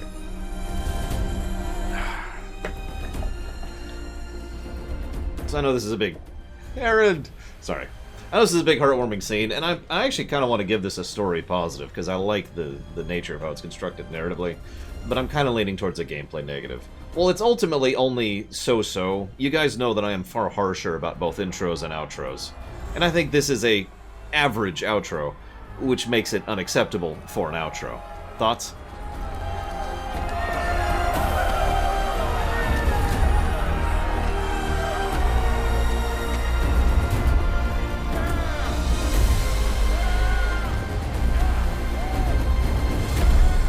I mean, it's just... You stand there and you fight the line, and then you rush through one last running sequence. And then you get to the final boss, which is not interesting. I'm especially harsh about final bosses. A final boss should be something unique and special and amazing, and it's not. Okay, Gaia. Sorry about that. Where was I? You were telling a story. Right. Yeah, so, like I was saying, it was a children's electronics kit, but I hacked the wiring to an auto battery and solar PV. So the grass caught fire. And, so did a tall pine that had stood there, I don't know, maybe 100 years. Query. You were how old? 6. My mother was home, thank God, so she called the fire department, and after, she took me out to the lawn and showed me the dead baby birds, because there were nests in the pine tree. Query. What did you feel? I'm not sure. I remember yelling that I didn't care, and that's when my mother took my face in her hands and spoke. Query. What did she say? She said I had to care. She said, Elizabeth, being smart will count for nothing if you don't make the world better. You have to use your smarts to count for something. To serve life, not death. You often tell stories of your mother, but you are childless. I never had time. Guess it was for the best. If you had had a child, Elizabeth, what would you have wished for him or her? I guess I would have wanted her to be curious. And willful, unstoppable, even. But with enough compassion to heal the world. Just a little bit.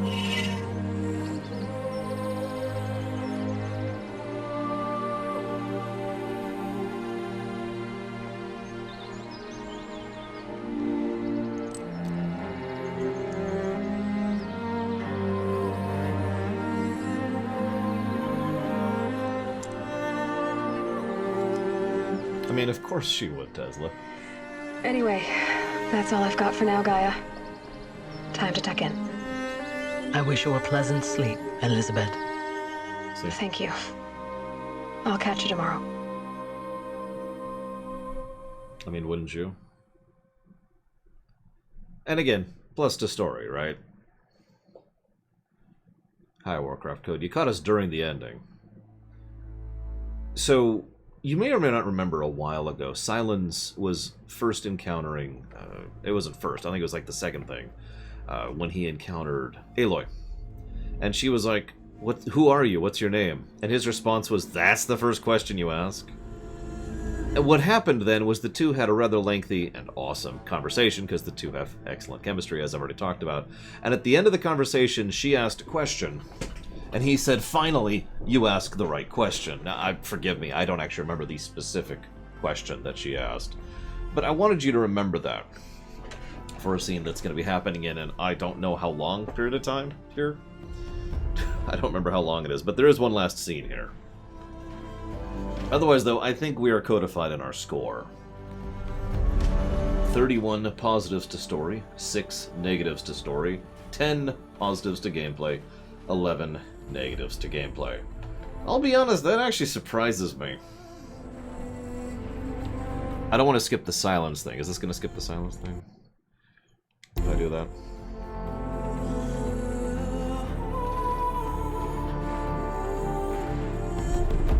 Which leaves us at plus 25, negative 1 net score. And again, I'm actually just a little bit surprised about that. No, Warcraft Code. Appreciate the enthusiasm, but no.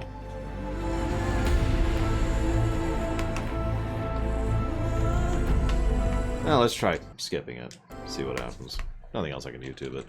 Hey, nope. This should be it. No, maybe not.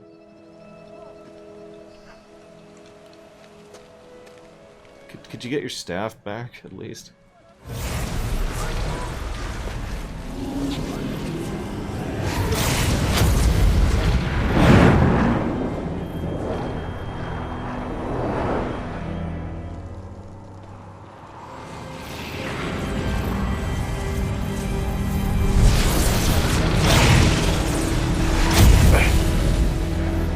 Hello, old friend.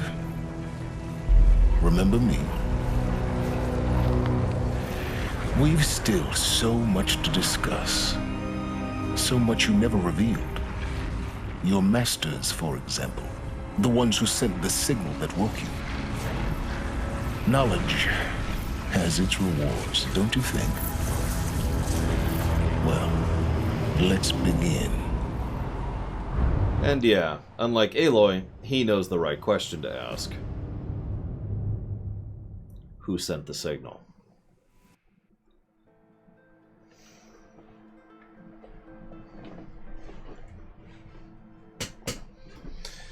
Ladies and gentlemen, this has been Horizon Zero Dawn.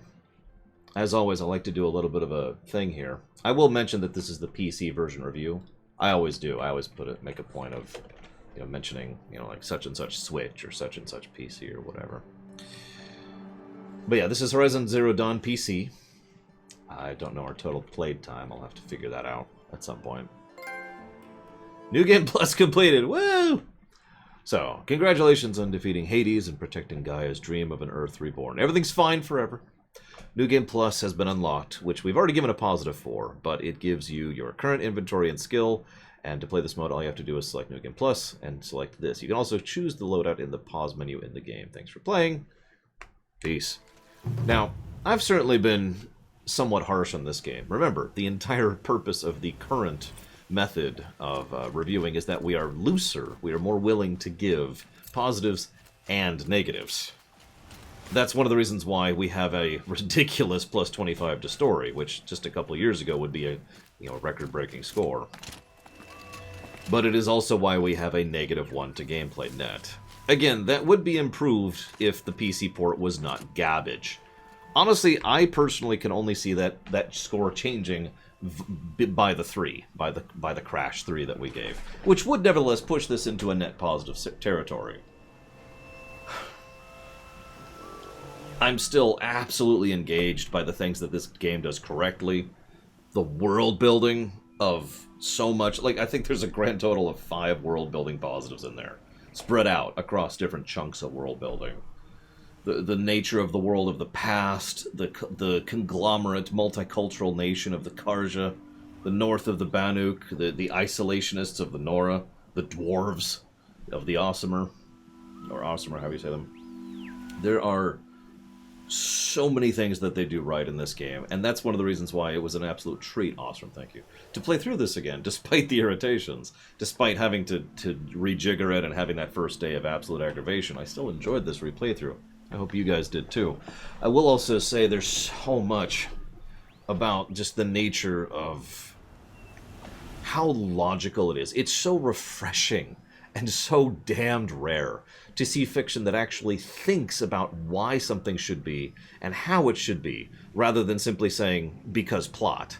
Even good games, movies, shows, and books will just say, because plot, and we accept it. We just kind of hand-wave it away. But so much of the construction of this game's narrative actually makes perfect sense. And I love it. I love the fact that the Karja and the nature of who and what they are, and why they are the marauding power they became, and why they have the force projection they have, all makes sense just based on simple geography. I love the idea of how so much of the tech and the science fiction actually lines up almost smoothly with real-life concepts and understandings of exactly how that would work. I love how grounded this story is. It's great! Gush, gush, gush, gush, gush, gush, gush. In fact, actually, did I do that? I meant to give a positive for that. I might not have. There are some moments where it's just like eyebrow-raising. I really don't like the visualization of what is probably just a signal being sent out.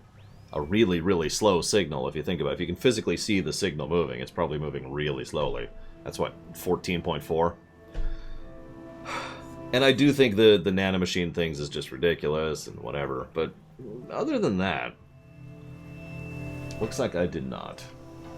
So I'm going to give one final positive. Sorry, guys.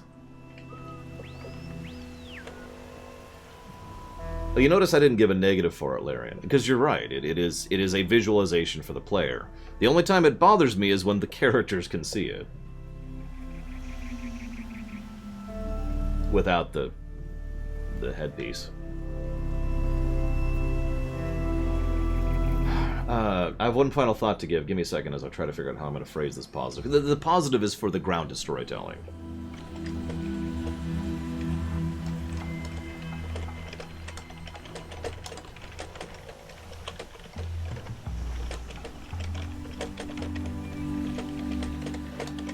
Because, again, it's rare, and it absolutely increases my enjoyment of the work.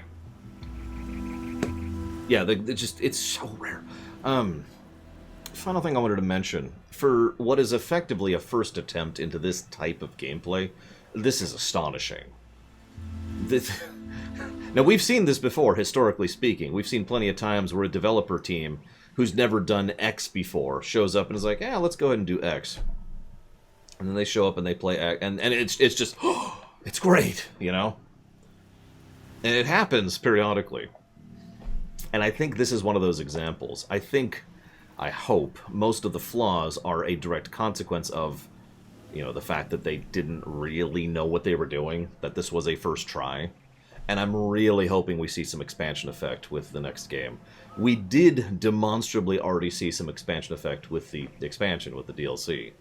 The animations, the cinematography, the encounter design, the enemy design, almost everything across the board was just bumped up at least a notch in terms of quality of the DLC. So, if you haven't played the DLC, consider this a huge recommended on that front. Final thoughts, because I'm not actually doing a rumination on this one, and I know a lot of people like to click to these, the timestamp I'm going to put on the VOD. Should you buy this on the PC?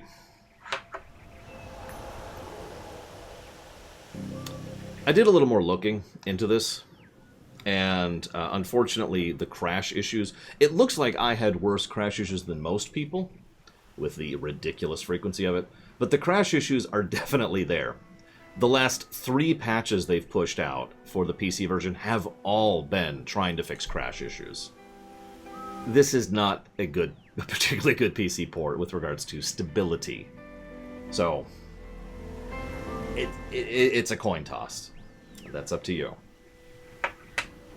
Yeah, I know at least 2 people who did not have crash issues. And I know 3 others who did, so it's just flip a coin. Wow, this took a while for us to finish, too. I really thought we'd be finished a couple hours ago. I have some finishing up paperwork to do, all sorts of other fun stuff like that. But tomorrow we will be starting Assassin's Creed Unity. For those of you who want to be there for that, that'll be 9 a.m. Eastern Standard Time as per usual. Otherwise, I really hope you guys have enjoyed. See you next time.